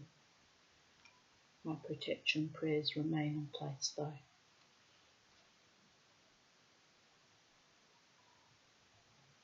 Ah yes, one day can change a year's movement. But as the days passed and Tristan's sufferings increased, Mark reluctantly agreed. Weeping, he accompanied Tristan to the boat. Tristan departed secretly with Governal and 6 trusted sailors. There's so much excitement around me at the moment. Yes, they're here. They are. All around me. So much excitement. And I just have to calm down and be good because I'm doing a story, okay? When they were within sight of Dublin, the sailors placed Tristan in a small skiff, and Tristan ordered Governal to return quickly to Cornwall so no harm could come to them. He advised Governal to tell his uncle that if he were destined to recover, he would do so within a year, but everyone else was to be informed. I can't even repeat that out loud, and I'm not going to. I'm not feeding into that energy, but it's very naughty. Very naughty indeed. No. He advised Governal to tell his uncle that if he were destined to recover, he would do so within a year, but everyone else was to be informed that he was dead, and Governal was to pay the sailors well to keep his secret. Tristan drifted. He had no oar or sail or sword. He had only his harp and rations. Let me just take a note of the time. 3:32 on the 15th of October, Tuesday. Just in case I find out who that was offering me cheekiness. Anyway, he had only his harp and rations for 3 days. He lay on his back and watched the sky. A strong, living tune came to him. He fingered his harp and sang. Fishermen nearby thought they heard angels singing. Looking about, they saw a solitary boat tossing from wave to wave. They rowed closer and found a lifeless young man still plucking the strings of their harp. They carried him to their queen and told her that the wounded man played like a choir of angels singing. The queen washed the wound with her own hands. She drew out the poison, set a special poultice on it, and waited. 10 days later, the wounded man opened his eyes. "Tell me, minstrel," the queen said, "what is your name and where are you from?" "I am Tantris," he said, "Tantris the minstrel from Spain. I could play fiddle and lyre, harp and dulcimer. I could jest and joke and sing, and all was well with me until my head was turned by desires for wealth, and foolishly, oh so foolishly, I thought to advance myself by becoming a merchant. Pirates attacked our ship and only spared my life because of my harp. I too have spared your life because of your song," the queen said. "I have a daughter, and I would have you teach her to play and to sing." As she spoke, the young Iseult entered. The plot thickens. She was so beautiful that when Tristan saw her, his life returned. Don't think it was upstairs either. It was probably downstairs for dancing, am I right? He took up his harp. His fingers danced across the strings, and he played better than he had ever played in his life. The muse was with him. And so it was that by the gods that gave me fright. And so it was that for 6 months Tristan came to live in the women's quarters of the palace. Every day he tutored the princess. He taught her the arts of courtesy. He taught her to read and to write and to sing. He set his learning before her and let her choose which instruments and songs she would learn. The princess mastered all that the minstrel taught her and soon was composing songs and reading and singing her own compositions for her father's court. Her sweet voice delighted those who listened, while her secret song, which was her extraordinary beauty, caused their hearts to leap with wild and unexpected desires.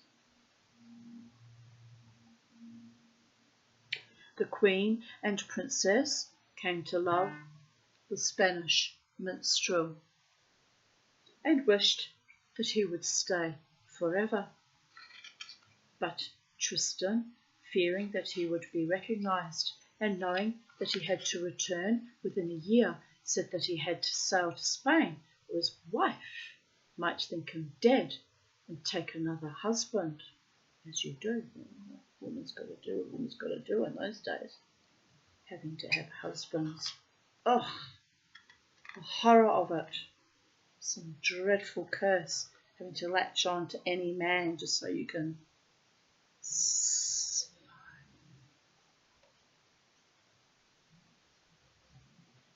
Sadly, the queen and Iseult watched him leave, yet if they had known his true name, they would have happily hacked him into pieces. Tristan returned to Cornwall and all he could speak of was the beautiful Iseult. Oh, Charlie, that all went all down my leg. Gross. Gross little birdie. Yuck. Yucky, Charlie. Oh, it's everywhere, man. It's like the Lehman Brothers, it's everywhere. Oh, shit happens, doesn't it? Shit happens when you're a little rainbow lollykeet. And how am I going to reach that? Oh, down we go. Oh, uppity up we go. Oh my goodness, it's all. You've even got it all over my beautiful wooden box. It's just spreading like effluent everywhere. My goodness, Charlie. My goodness. Might have to rinse the cloth too. Oh. Still feel poopy kind on. Oh, how do you hold that much shit in your tiny little body? It must be painful. Is it painful, Charlie? It must be painful. So much of it. All the time. All day long. All day long. Non-stop. I thought I had problems. Right, where were we? All he could speak of when he returned to Cornwall was the beautiful Iseult. Pardon me. She is dazzling. She is radiant, he told the court. Until now I had thought that the beauty of women dwelt in Greece with Helen. No, where are you going now with that ass of yours? Just behave. You're driving me a bit mental now. Just move your tuchus over there. Over there with your tuchus. Thank you. But now I know where to look to see the sun rise. To Ireland and to Iseult. Anyone who stands in her presence becomes more beautiful. If she but glances into your eyes, you feel your soul melt with like gold in a white, hot flame. Having become a little bit of a silversmith, I do know what the look of gold melting looks like, and it's kind of lovely, especially, gold. Not that I had much of it to melt, but one day, eh? One day. One day. Tristan, of course, was exaggerating, but perhaps not. Perhaps the natural beauty of a woman is beyond compare. Well, if so, let the tongue hunger and the eye feast. Boasting fills neither the belly nor the soul, but if you must speak, speak of me. No one enjoys praise as much as a fool. That was the narration, by the way. Don't know the fool's narration.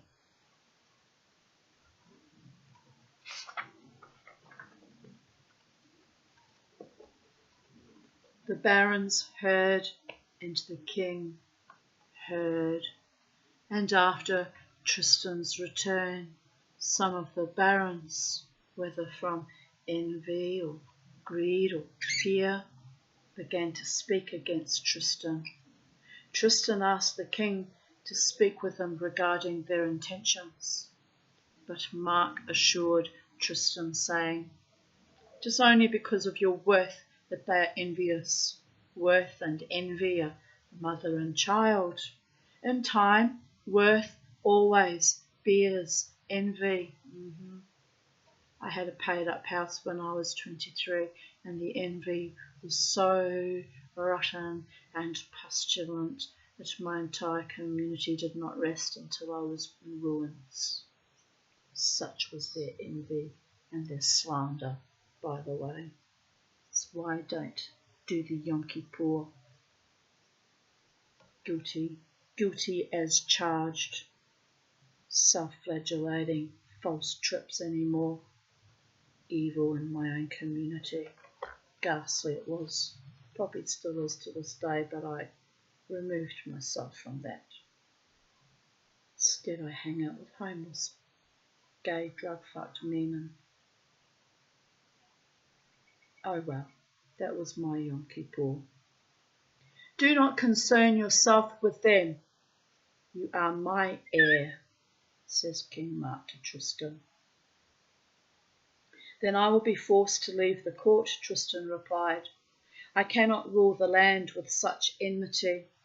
I beg you, listen to your advisers and ask their intentions so we can settle this matter. And do you know why I had a paid-up house at 23?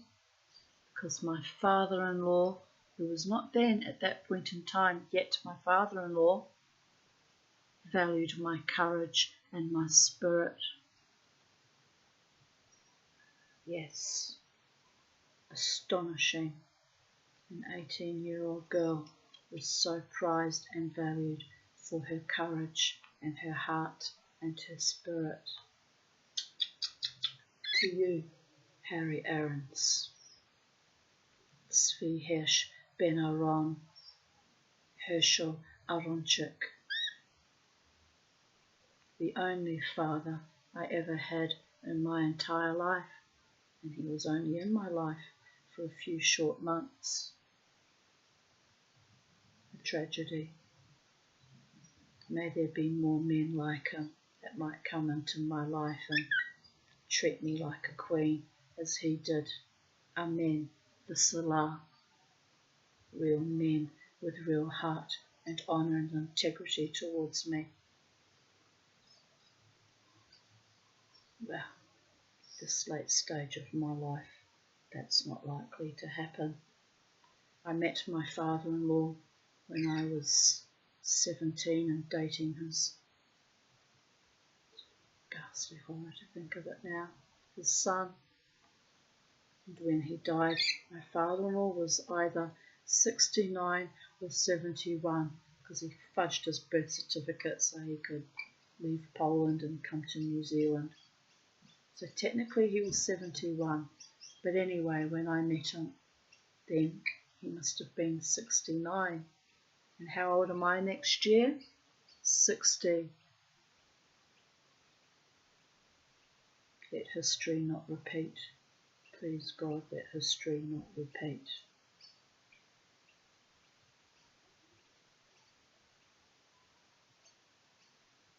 But he was wise.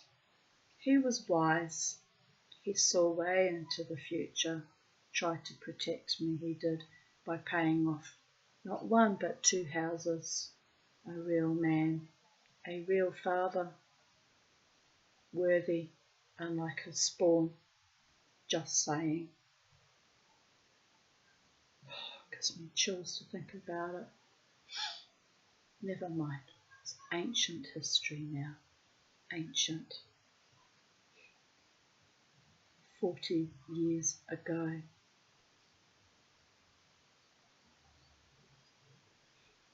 Enough for a generation to die and a new one to be born, am I right? A generation that wandered in the wilderness with Moses leaving Egypt. Sometimes it takes 40 years for people to get their shit together. Hello, here I am, striving at my late stage in life to get my shit together after the shit show that was done to me 30 years ago. This is what happens when you marry evil. It's long lasting, the cascades and the fallout that comes from that. Remember that, young girls that watch my video. Choose well your weapon of choice, your husbands. They can be the greatest joy and blessing in your life and for you and your children and your grandchildren and your great-grandchildren, l'adore v'adore, or they can be the worst horror and curse that can ever beset a young, sweet, doting, naive girl and later woman and mother. Remember that. Choose your hell, choose your heaven wisely. But I had no wise guides because I came from monsters, and to monsters I married, apart from Harry Arons. And on it went and on it went, and long after that marriage ended I was still inviting monsters into my most sacred of spaces. That's why I'm a little bit weird now and arc up when I think someone's trying to set me up to date men, or even if it wasn't a setup, it was too fucking weird and none of it makes sense, and I'm not having it, babies. Mama T's not having it. She's been damaged enough in her lifetime. She doesn't need any more damage. Trust me on that one. Look at me with my mad videos. If you can't read between the lines, I can't help you. Dear Goddess, only the gods can help me now. And so it is. Perhaps so it was always meant to be that way. That's why I was gifted monsters instead of men, and cruel, vicious harlots and traitors instead of sisters and mothers and former friends. It was cruel. It was really cruel what was done to me. Very cruel. The stuff of nightmarish hellscape fairy tales without end. But I've drawn a line in the sand at my last death, near death.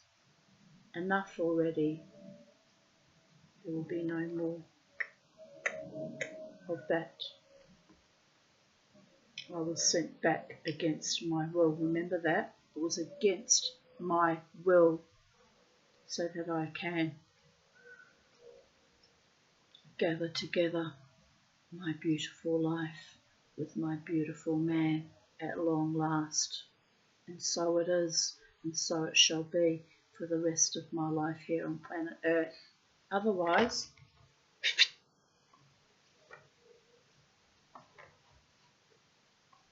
quite happy to bow out that way. It's enough torture. Isn't it interesting that 4 months into my CPAP treatment, my CPAP no longer works at a time when I'm kind of struggling and recalibrating from a bit of a disappointment and an upset. A week of it, that CPAP stopped working. See? It's odd. Anyway, I know how I've actually been handed the tools, the very equivalent of the sword, to end my life if I chose to do it. But I'm holding on against all hope for my beautiful life and my fairy tale ending and my happy ever after, because I'm a bit fucking delusional, people of Earth. But don't worry. I look at that CPAP mask. I know it nearly killed me on the 10th because the machine switched off and I was sucking on my own carbon monoxide. It nearly did end me. It was close. It's that fucking easy to do it again, this time deliberately. But no, Latanya, as always, because she's fabulous, chooses life. Santa Muerte dances with me and says, yes, cara mia, you, my most beloved little one, have yet time to manifest your greatest, most magical, most wonderful, most pleasurable, most gorgeous life. Well, I may need a bit of help still with that, unfortunately. Didn't get this far alone. Had a lot of help, including from my psychiatrist. There were souls on this planet that were more stubborn than I to cleave me to this earth. Remember that. Remember that. It's not kind. It's not kind to push me too far. After decades of trauma, I have a mind that can flip either way. And even then it's a force to be reckoned with. A thing of beauty and of great, great awe. I even sometimes in recent memory have had to stand in awe of my own self and go, what the actual fucking, who the hell are you, Tanya? Beloved one is who I am, beloved of the gods. I'll stick with that, gives me comfort. Can't trust in mortal men, so I'll trust in the gods. We all know how they can be mischievous at times. Zeus giving birth to goddesses out of his thigh, am I right? Well, at least Quetzalcoatl brought me chocolate. Mind you, I've got no chocolate left. I must do something about that. Here comes the storm I predicted, what, an hour ago? It's incoming. I'd show you, but I'm filming on my laptop. It's going to be a doozy. Where was I? The barons heard and the king heard, and after Tristan... We've read that already. Do not concern yourself, you are my heir. Blah, blah, blah, blah. Then I will be forced to leave the court, Tristan replied. I cannot rule the land with such enmity. I agree with that one. I beg you, listen to your advisers and ask their intentions so we can settle this matter. Mark, who wished to please Tristan, summoned the barons. André or Andrette, I think it would be pronounced the French way. And André, the king's nephew, spoke for the others.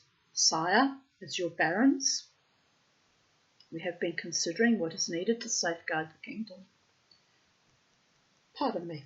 It is our opinion that a proper heir is needed. We advise you to choose a wife. Heaven has given us an heir, Mark answered. We must keep him alive. While Tristan lives, there will be no queen at court. The malice of the barons then increased to such an extent that Tristan, fearing for his life, told his uncle he had no choice but to leave the court. Of what use would it be to me to rule the whole earth if I am to live in fear? Once again, what day is it today? I have to put my bins out. It's weird. I thought it was Monday. It's actually Tuesday. I've lost a day. Oh well.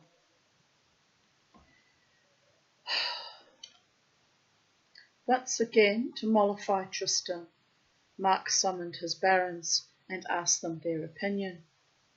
The woman we advise you to choose for a wife, they said, is the one Tristan has so extolled, Iseult, the fair, Iseult of the golden hair, Iseult, the princess of Ireland. Well, I too have thought of her, said Mark, but you know how much we are hated by her father and her people. How would you bring about such a match?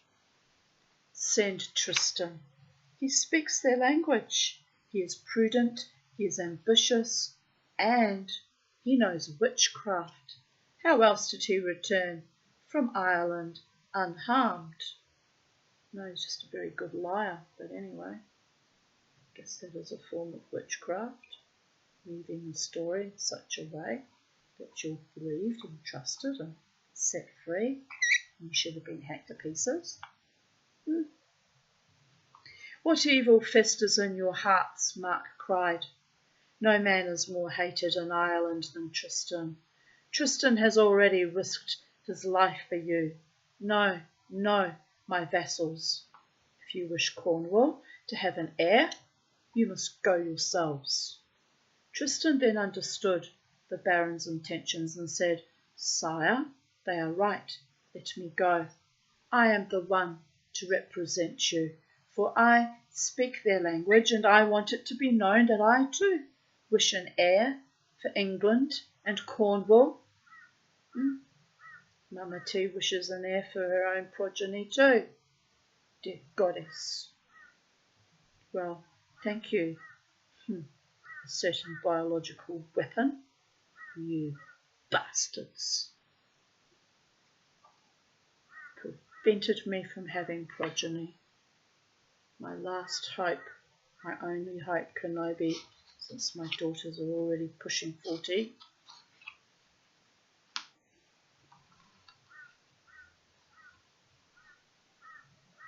Mark protested. "Tristan, I would not have you risk your life a second time in Ireland. But it is the only way. Let me go, and let those who speak ill of me go with me. God will then decide if I am to blame that Cornwall is without an heir." So Tristan set sail with a cargo of fine clothes, holy relics, and 40 barons dressed as merchants, and 60 mercenaries. The barons were miserable. In fact, in all their lives, they had never been so miserable. They cursed the hour that they had ever conceived such plans, but having provoked their own fate, they were now forced to count on Tristan to save their lives. Isn't that like so many of us, proposing a journey for others that we would little wish to undertake ourselves?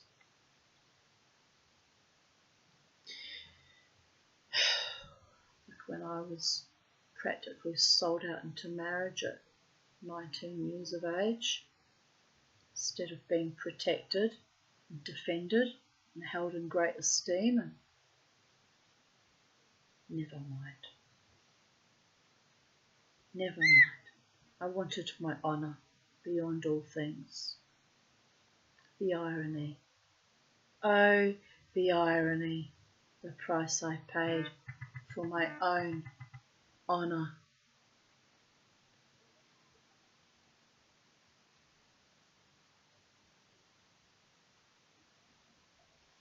When they reached the harbour at Wexford, Tristan covered his face with a hood which men often wear on a journey.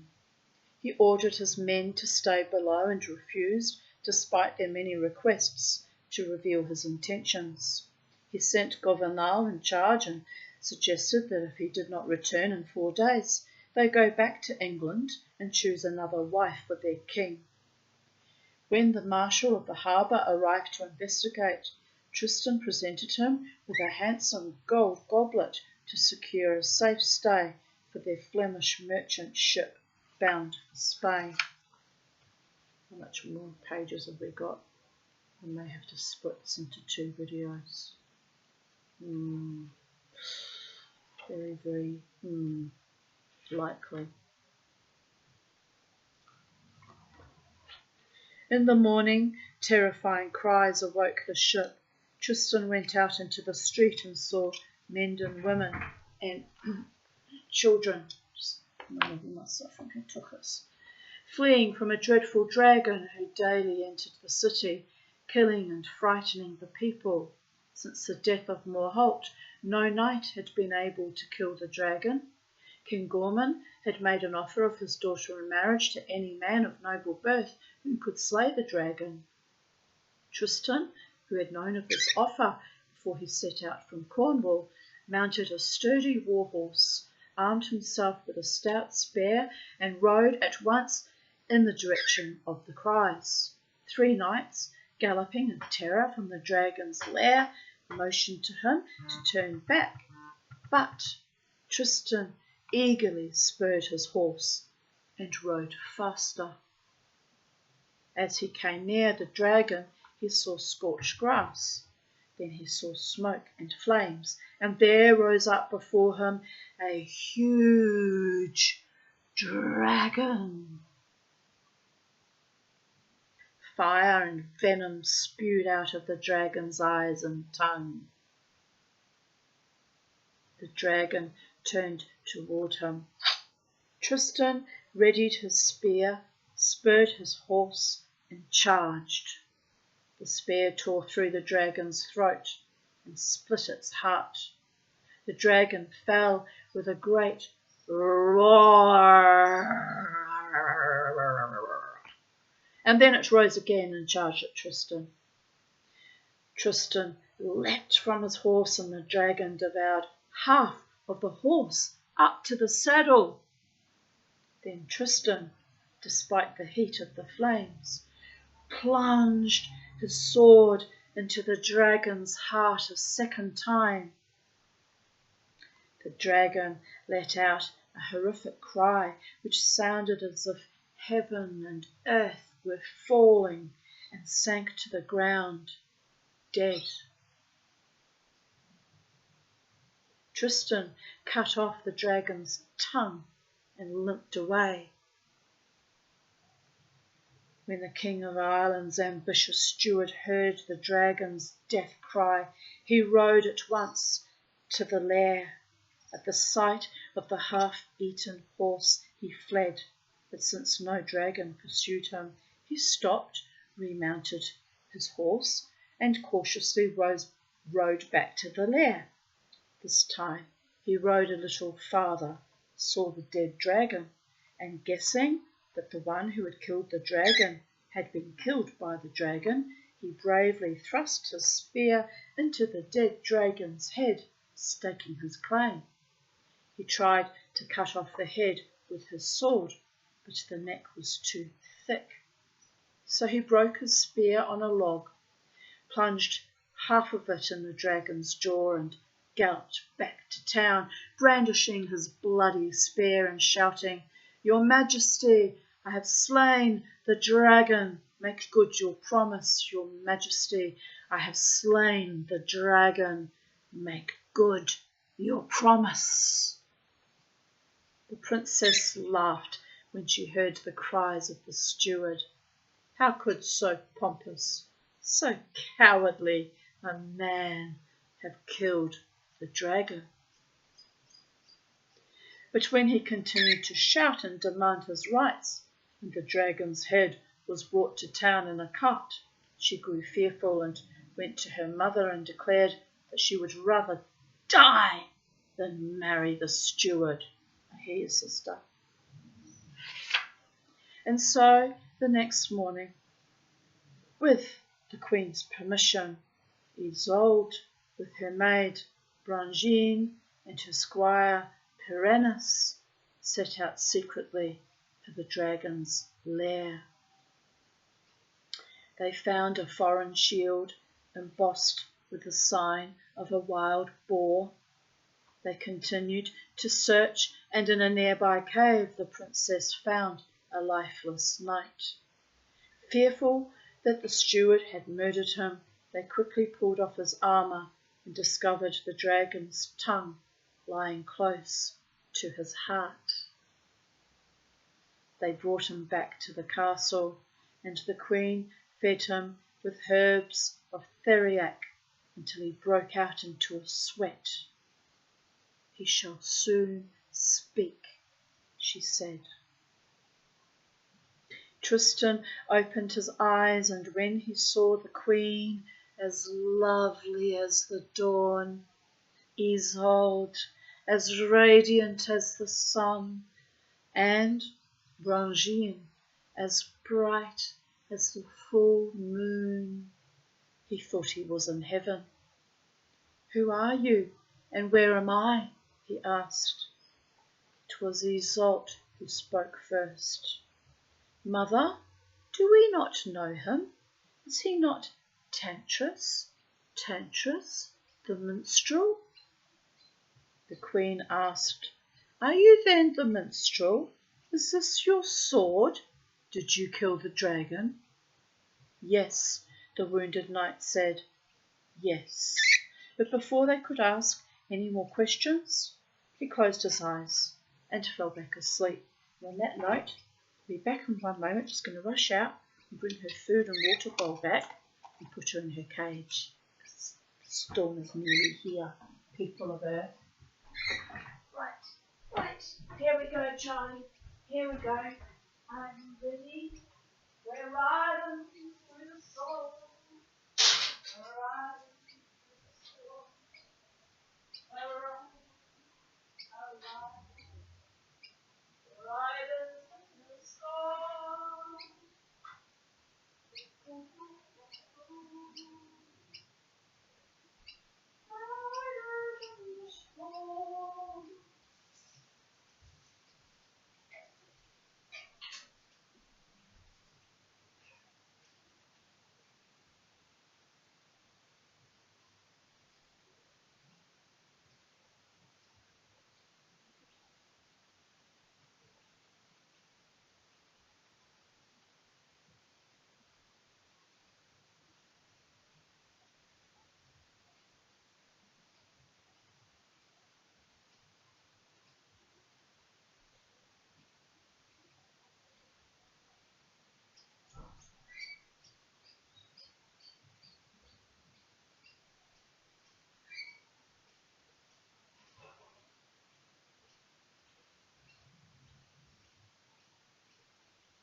Yes, I love you too.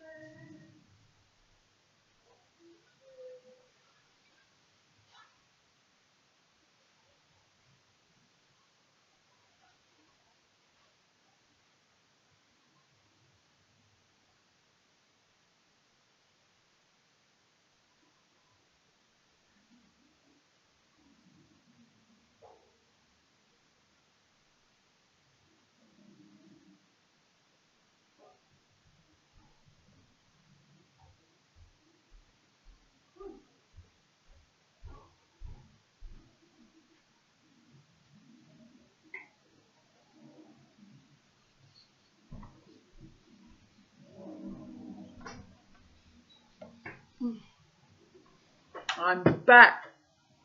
Oh, the energy with the storm is sexy. If I had a wonderful lover, there'd be mischief happening right now, just saying. But never mind. Never mind, my darling. We'll just enjoy the energies.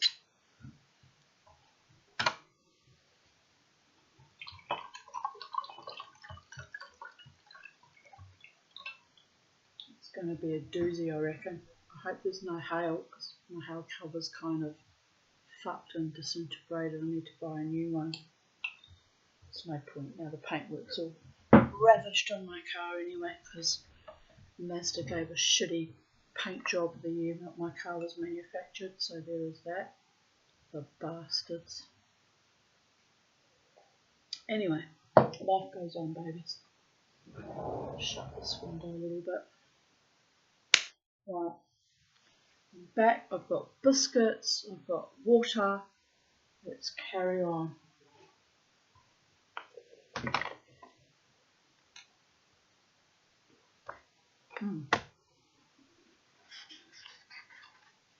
But how to eat with your mouth full, but I mean, read with your mouth full, but there was that.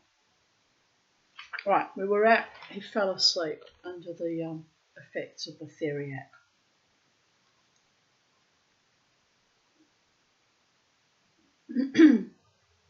The Queen sent word to the King, asking him to delay the steward's request, promising that she would present the true slayer of the dragon in 3 days' time. Meanwhile, she brewed strong potions.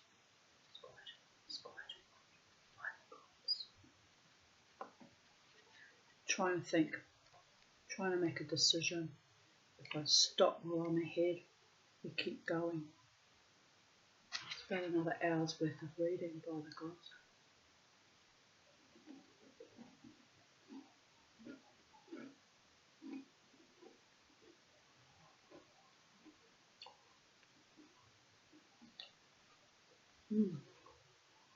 Can we do it? Can Mama T do it? Can the Tanya do it? Can the Desiree, the most desired one, do it?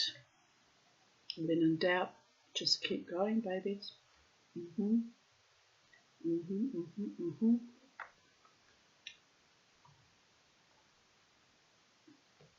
Meanwhile, she brewed strong potions and made a healing ointment to remove the venom from the dragon's tongue, which had caused the knight to lose his strength.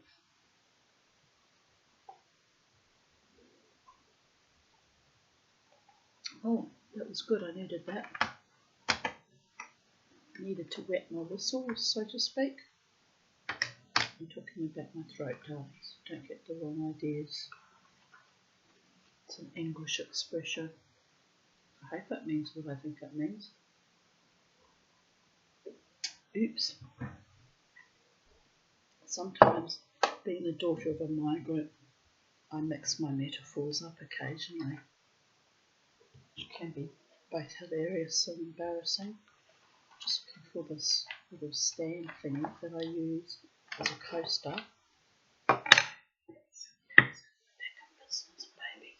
We're back in business, babies. It's weird not having Charlie here with me. But so much boobykins. When he regained some of his strength, Tantris explained to the Queen and Princess that he had again been robbed and had killed the dragon, hoping for recognition, for wherever he travelled he continued to be harried and molested, and he desperately needed protection. We all need a hero. We all need a hero. We need a hero wherever we go. Some of us need more heroes than others. Some of us have needed vastly more protection than others. Some of us, well, are gifted by the gods.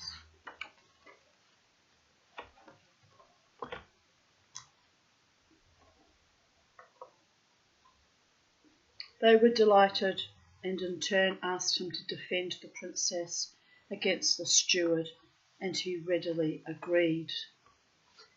The princess prepared a... I've got biscuits on this book. By the gods. Tanya Aaron, what are you doing? The princess prepared a bath for the minstrel. As he lay in the bath, she admired his naked body. She gazed at every part of him, even that which he was trying unsuccessfully to hide. Must have been a gentleman. They don't usually try to hide that particular part, just say. It's usually sent to you in modern parlance and dick pics again. Ugh, I hate that. Don't ever do that to me. I will cut it off. And or they, find any opportunity to flare their wares.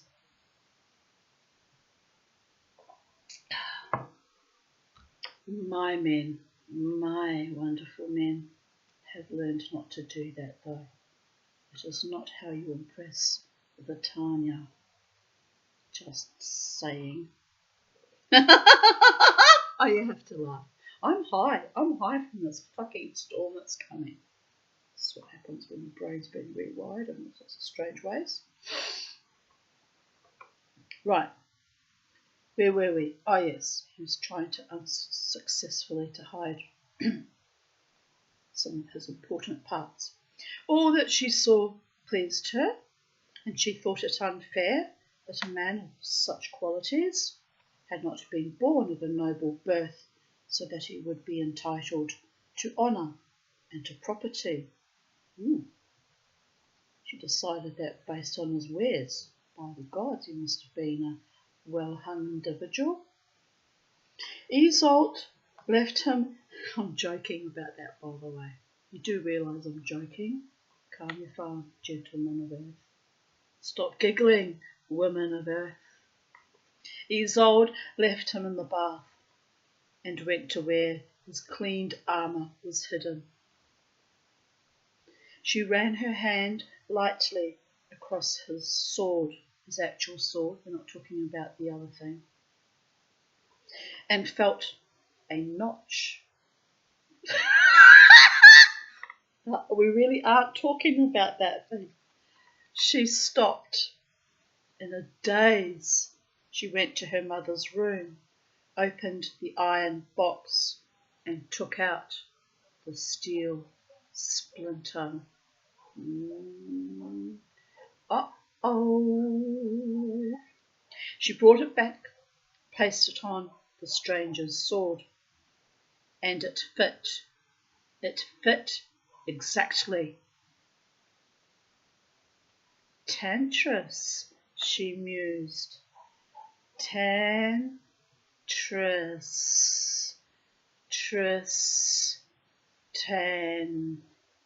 Tristan, Tantris. They are one and the same. It is Tristan who has returned to murder us all. Her heart grew cold, and with the sword in her hand, Iseult ran into the bath and cried, "Murderer! Traitor! You are Tristan. You killed my uncle, and now I will kill you. You shall die, Tristan." "Mercy, mercy, lady," he cried. "If you kill me, you will be a murderer. Think of your honour. Do you wish to marry the steward?" "Murderer," Iseult shouted again.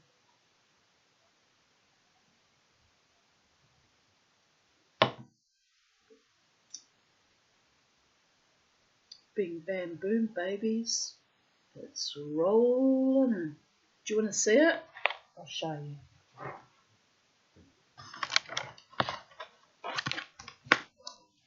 Can you see it? Can you see the skylight?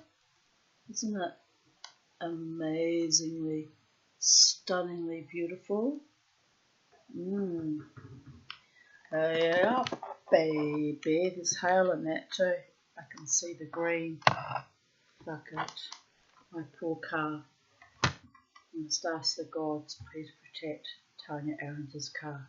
You know she's poor and has no money to repair it, and she's been fucked over since she was pretty much a baby. So can you please look after her car? Look after her house. Look after her own sorry self. Look after all my beloved ones. Amen, Priscilla.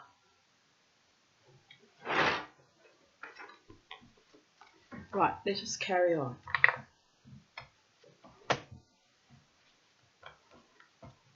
Sometimes it's too late now because it's imminent, but sometimes I've been known to deflect a storm. But at this stage of the game, I can only pray that it doesn't rain down hail and just blows through without causing too much damage to anyone.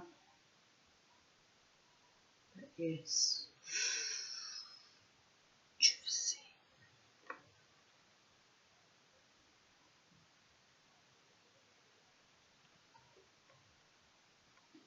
On hearing the shouts, the queen entered the room.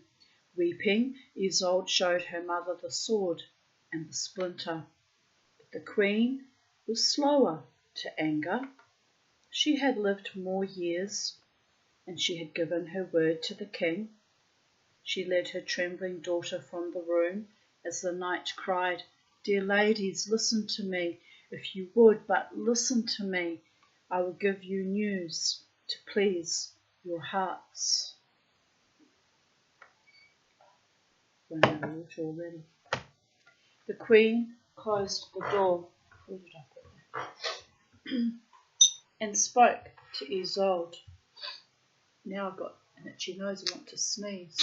Usually I get thunder asthma, but this time I'm getting some other kind of allergy. Odd. Odd. It is what it is.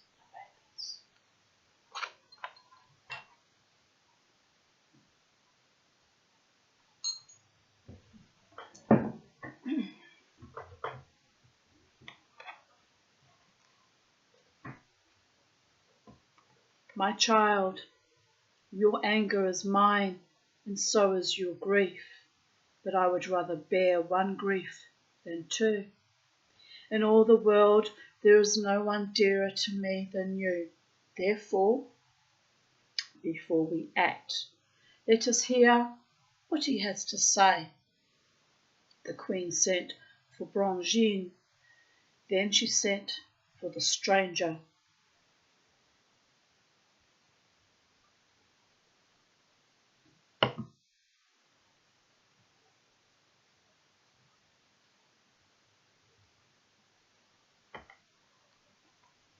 The knight entered and fell to the floor before the three women.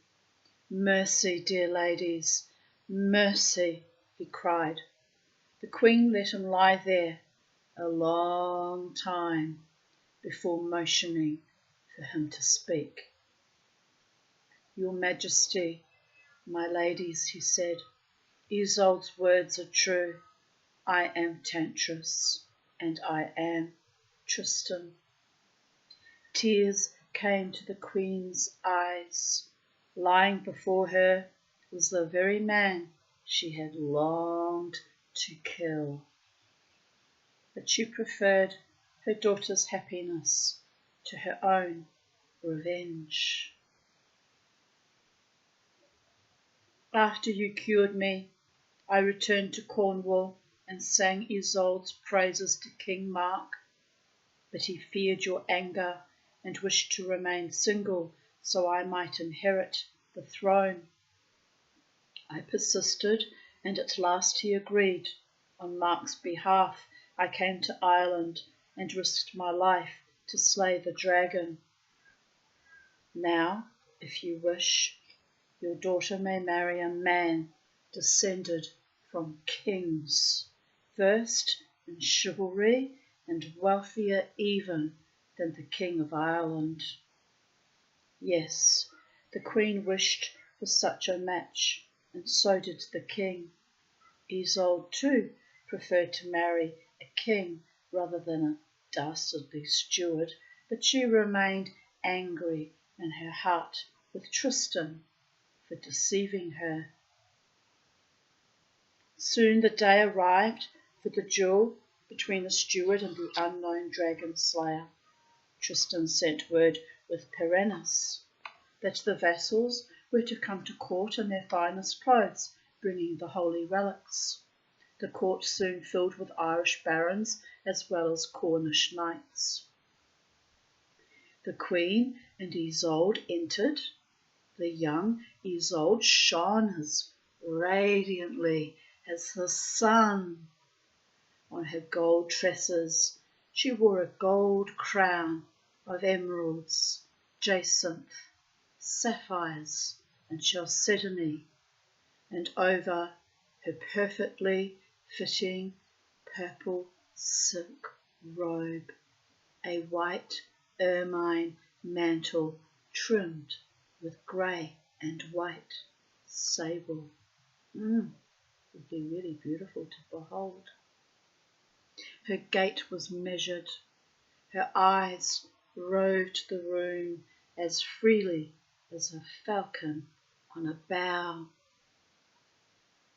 The foolish steward, carrying the dragon's head, approached King Gormun and said, Your Majesty, I have come to claim your promise. Here is the dragon's head. Where is the pretender? Let him fight with me. The king turned to the Queen, and the Queen said, Your Majesty, I will bring him, but first promise me that you will pardon his past deeds, for he risked his life to kill the dragon that has terrified the people of Ireland. Grant it, sire, the barons cried. I grant it, the king said. Then Perennis brought in Tristan, and when Tristan walked into the hall, the Cornish knights as well as the Irish barons stood up, for no one had ever seen a finer, more distinctive knight than Tristan. He was wearing a gold garment whose silk lining was more purple than violet, and quite as purple as iris.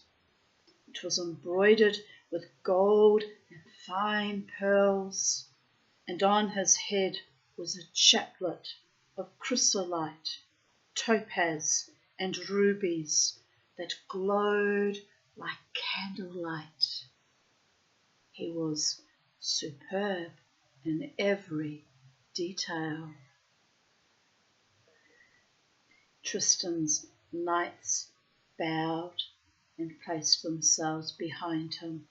Suddenly, one of the Irish barons recognised Tristan and drew his sword and cried, "Is it not Tristan, Tristan of Parmeny, who slew Morholt? Slay him!" And the others raised their swords and cried, "Death to Tristan!"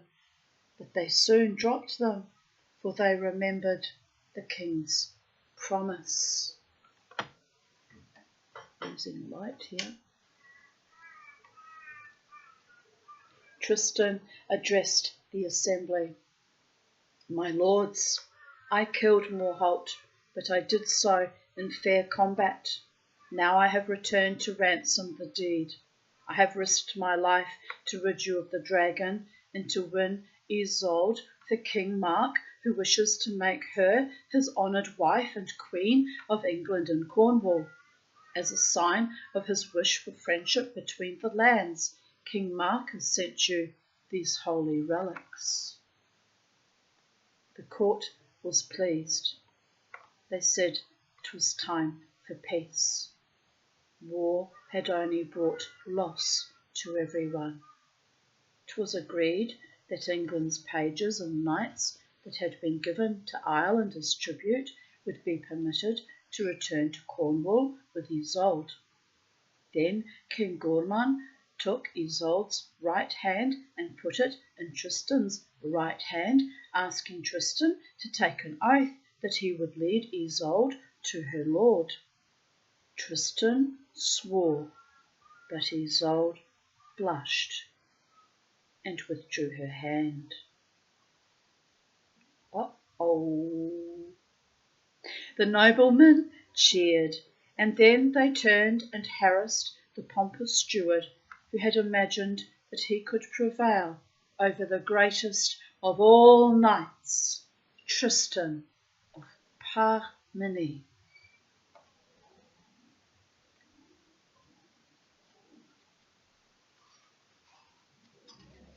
I'm smiling because the storm is rolling past and over. A little prayer for protection might yet work. Not always, but sometimes you understand.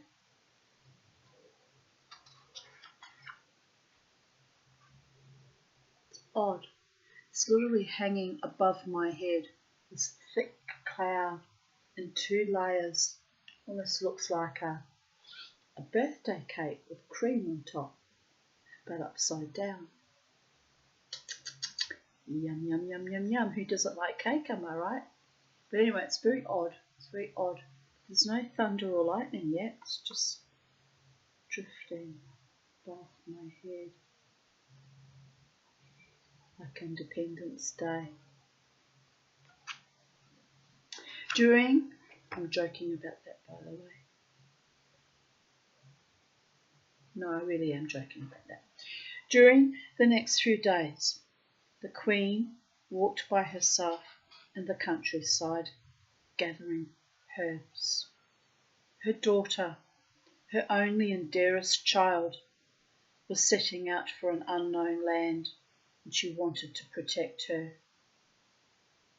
The narrator says, Careful, my child, your mother loves you so much. How much is so much? How much is too much? Back to the story we go. She prepared a love potion from blossoms and grasses, and when it was ready, she called Brangine to her and said, "My child, you will go with your mistress and serve her. I am entrusting you with this flask. Guard it well, for those who drink from it will share one love in their life." This love potion is for King Mark and Iseult on their wedding night, after they are united. When the king calls for wine, pour the wine from this flask, so that they may drink and share one life, one death, one joy, one sorrow. The king and queen and all the court accompanied Iseult to the harbour. Iseult kissed her mother and father many times. Tristan led Iseult to her cabin, and they set sail. But for many days Iseult refused to leave her cabin. She sulked and wept and feared the new life that was taking her so far from her own land. One day, when the wind had dropped, Tristan anchored at a small island. Brangine tried to persuade Iseult to go on shore, but she refused. Brangine went with the other vassals onto the island, and Tristan went to Iseult's cabin to try to comfort her. It was a warm day, and Tristan asked a young serving girl to bring them wine.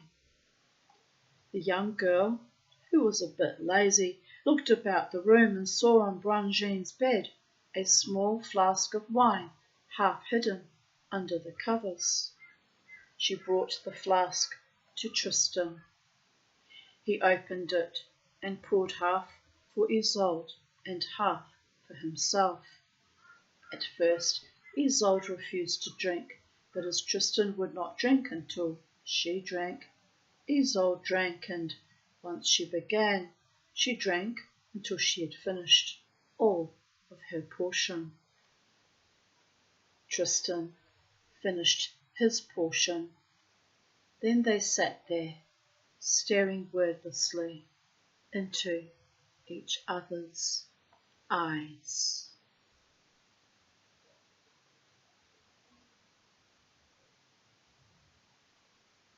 Soon Brangine returned, and when she saw the opened flask and the two staring at each other without speaking, she snatched up the flask and ran and threw it into the sea, weeping and crying, "Too late! Too late!"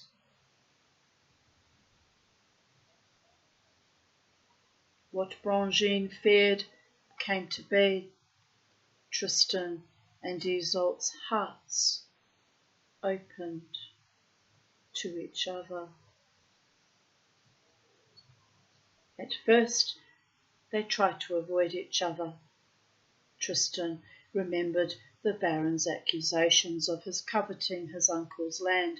How much worse to covet his uncle's wife.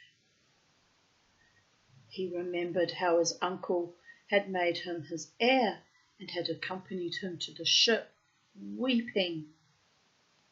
Iseult thought of how Tristan had murdered her uncle and torn her from her father and mother and deceived her. And yet she loved him. Love. It's a strange gift, you know. The capacity to love, even though you've watched yourself be betrayed over and over and over again. Been there, done that. Got the fucking t-shirt, am I right?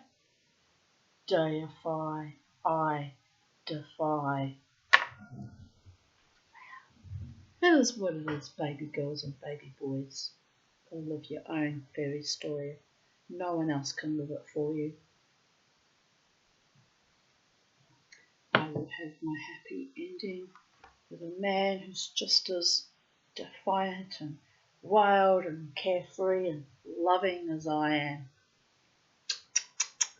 Whenever I meet this wonderful personage, somebody stop me. Oh, you have to laugh. I've been alone for 30 years as of the 2nd of January coming, so you've got to allow me a little bit of hyperbole and poetic license.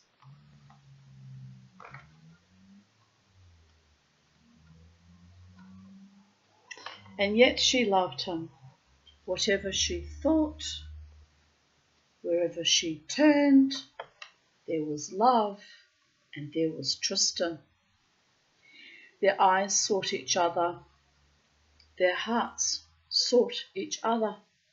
They hunted each other. They stalked each other.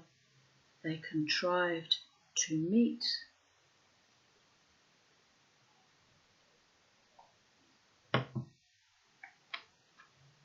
As the days passed, they did not know where they were or what had happened to them. Brangie knew, she knew, and she did not tell. And the narrator says, what is there to tell about love? 'Tis so simple. What you plant is what you sow. But the ground must be well prepared. Yet the ground to which the seed of love fell for Tristan and Iseult could not bear fruit, for the earth they stepped on did not belong to them. It belonged to the king. They did not belong to themselves. They belonged, each of them, to King Mark. Oh. Iseult leaned ever so lightly against Tristan on the deck and sighed. La mer pains me so. My lady, Tristan said.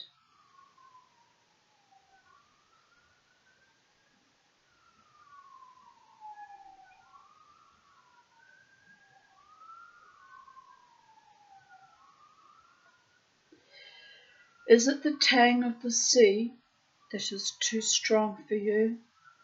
No, my lord, it is not the sea nor its salt, but love, love that pains me so. I too, my lady, but I am your vassal, not your lord. Not so, my lord, for you hold the sword over my heart, and my heart belongs to you. Here it comes. Then they spoke together as lovers do of when they had first met, and how Tristan had taught her to read and to write and to sing. Brangie watched as the lovers grew thinner. They were so lost in their desire for each other that they did not think to eat or to drink. After 3 days, Brangie, fearing for their survival, confessed to them the truth of the contents of the wine they had drank. She begged them to forgive her and to refrain from their passion. But when she saw the anguish each one bore, she agreed to keep their secret and to help them however they could. That night, as Brangie stood guard, Tristan entered Iseult's cabin, and the two were joined together. From that night, the journey became for them a voyage of bliss. They were not shy, but open and easy and familiar with each other. They held nothing back. They gave of themselves entirely, satisfying each other's every desire. If they had their choice, they would have remained on the sea forever. When land was sighted and the others cheered, Tristan and Iseult felt alarm and dread. Fortunately, honour and loyalty rose up in Tristan, enabling him in all correctness to present Iseult of the golden hair to Mark, and Mark was delighted.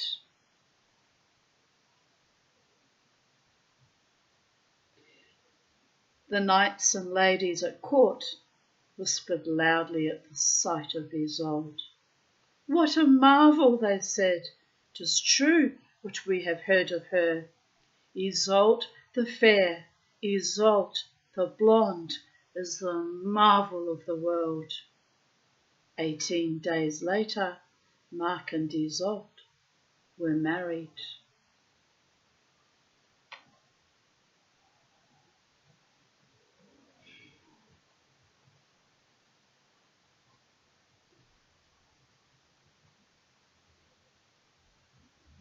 I love storms. I do. Always loved storms. Particularly storms here in Brisbane, Australia, because they're subtropical storms and they come and go so quickly, and the rain is almost magical, and it's very rarely a bitter cold wind, but often a kind of a warm, turgid one. And although sometimes when it turns to hail it gets cold, but oh, it's just delightful.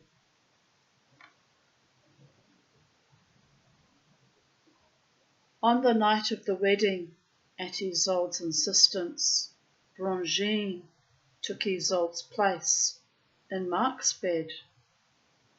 Tristan led his uncle to the bedchambers and blew out the candles.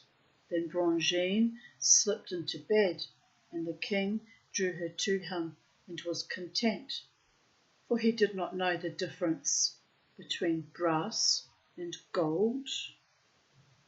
As soon as Mark fell asleep, the two women exchanged places. When Mark awoke and called for wine, Brangine poured wine for the king and the queen. Then Mark drew Iseult to him, and again he was content, as content with the gold as with the brass. I just want to say, at this point of the story, in classic Tanya style, ooh, but anyway, the old days, am I right? Mark adored Iseult. Her dazzling beauty so blinded him that he did not notice, as a husband ought, that she showed him little affection. The people also loved Iseult and spoke of her beauty and talents, her fame and honour, and no one had any suspicions of what took place between the lovers, for since Iseult had been given into Tristan's keeping, it seemed proper that they spend their time together. Thus the lovers were free to enjoy their love. But one day Iseult was suddenly overcome with fear. She was afraid that the only one who knew of their love would betray them. Brangine had slept in the king's bed. Would she not prefer to be queen rather than servant?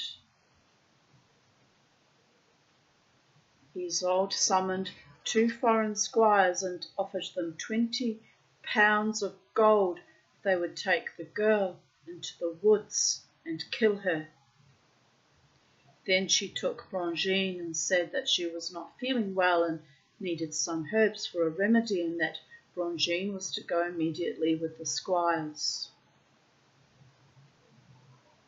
Here we have the narration. How cruel, you say, but did I not warn you? Shall I count for you love's ways? Fear, jealousy, revenge, pain, they all belong to love's innocent game.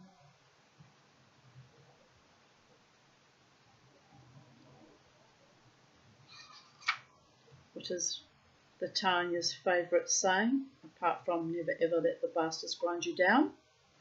The only way to win a game is not to play, baby girls and baby boys. But love winnows us all down. The tallest oak and the smallest blade of grass. Winnowed we are when we fall in love, particularly with ones who don't love us back. That is the worst curse of them all. Oh, smallest violin. Delete, delete, delete, delete, delete, delete, delete, delete, delete, delete, delete. I have silver away. Well, you've got to have a bit of fun before you die. It's another of my favourite sayings.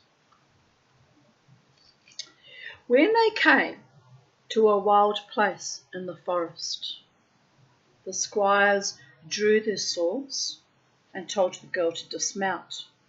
In terror, Brangine fell to her knees and cried, "In God's name, what will you do?"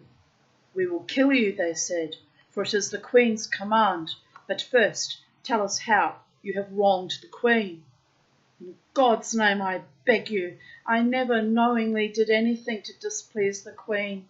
All that I can think of is that when we sailed from Ireland, we each had 2 shifts as white as snow. On the boat it was so hot that the Queen did not wish to wear anything but her shift. In wearing it night and day, the whiteness went out of it. On her wedding day, she did not have a clean shift and asked to borrow mine. I hesitated, but as she insisted, I agreed. It is all I can think of. If you would kill me, then do so. But tell my lady that I forgive her. Let God protect her and all that she owns. Now do as you wish with me. I give my soul to God."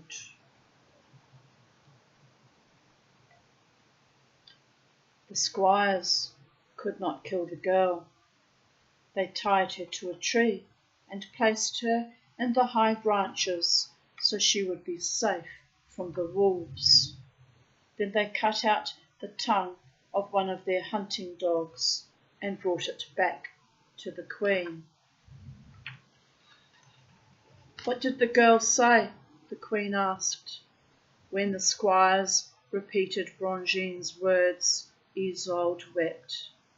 Then she became inconsolable and cried, "Murderers! Assassins! Brutes! How could you have done such a horrendous deed? I shall kill the 2 of you for killing my servant." "Mercy, mercy, lady! If you kill us, how will you find the girl?" "What? She lives? Do not lie. Is my servant alive or dead?" "She lives.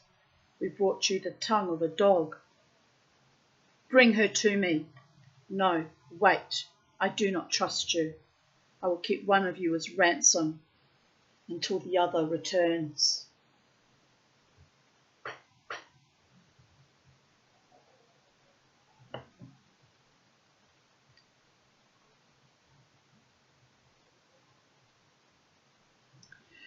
When Brangine appeared, Iseult rushed to her. She kissed her mouth and cheeks. She kissed her many times, begging her forgiveness. Brangine had passed through Iseult's crucible, and from that testing the two remained devoted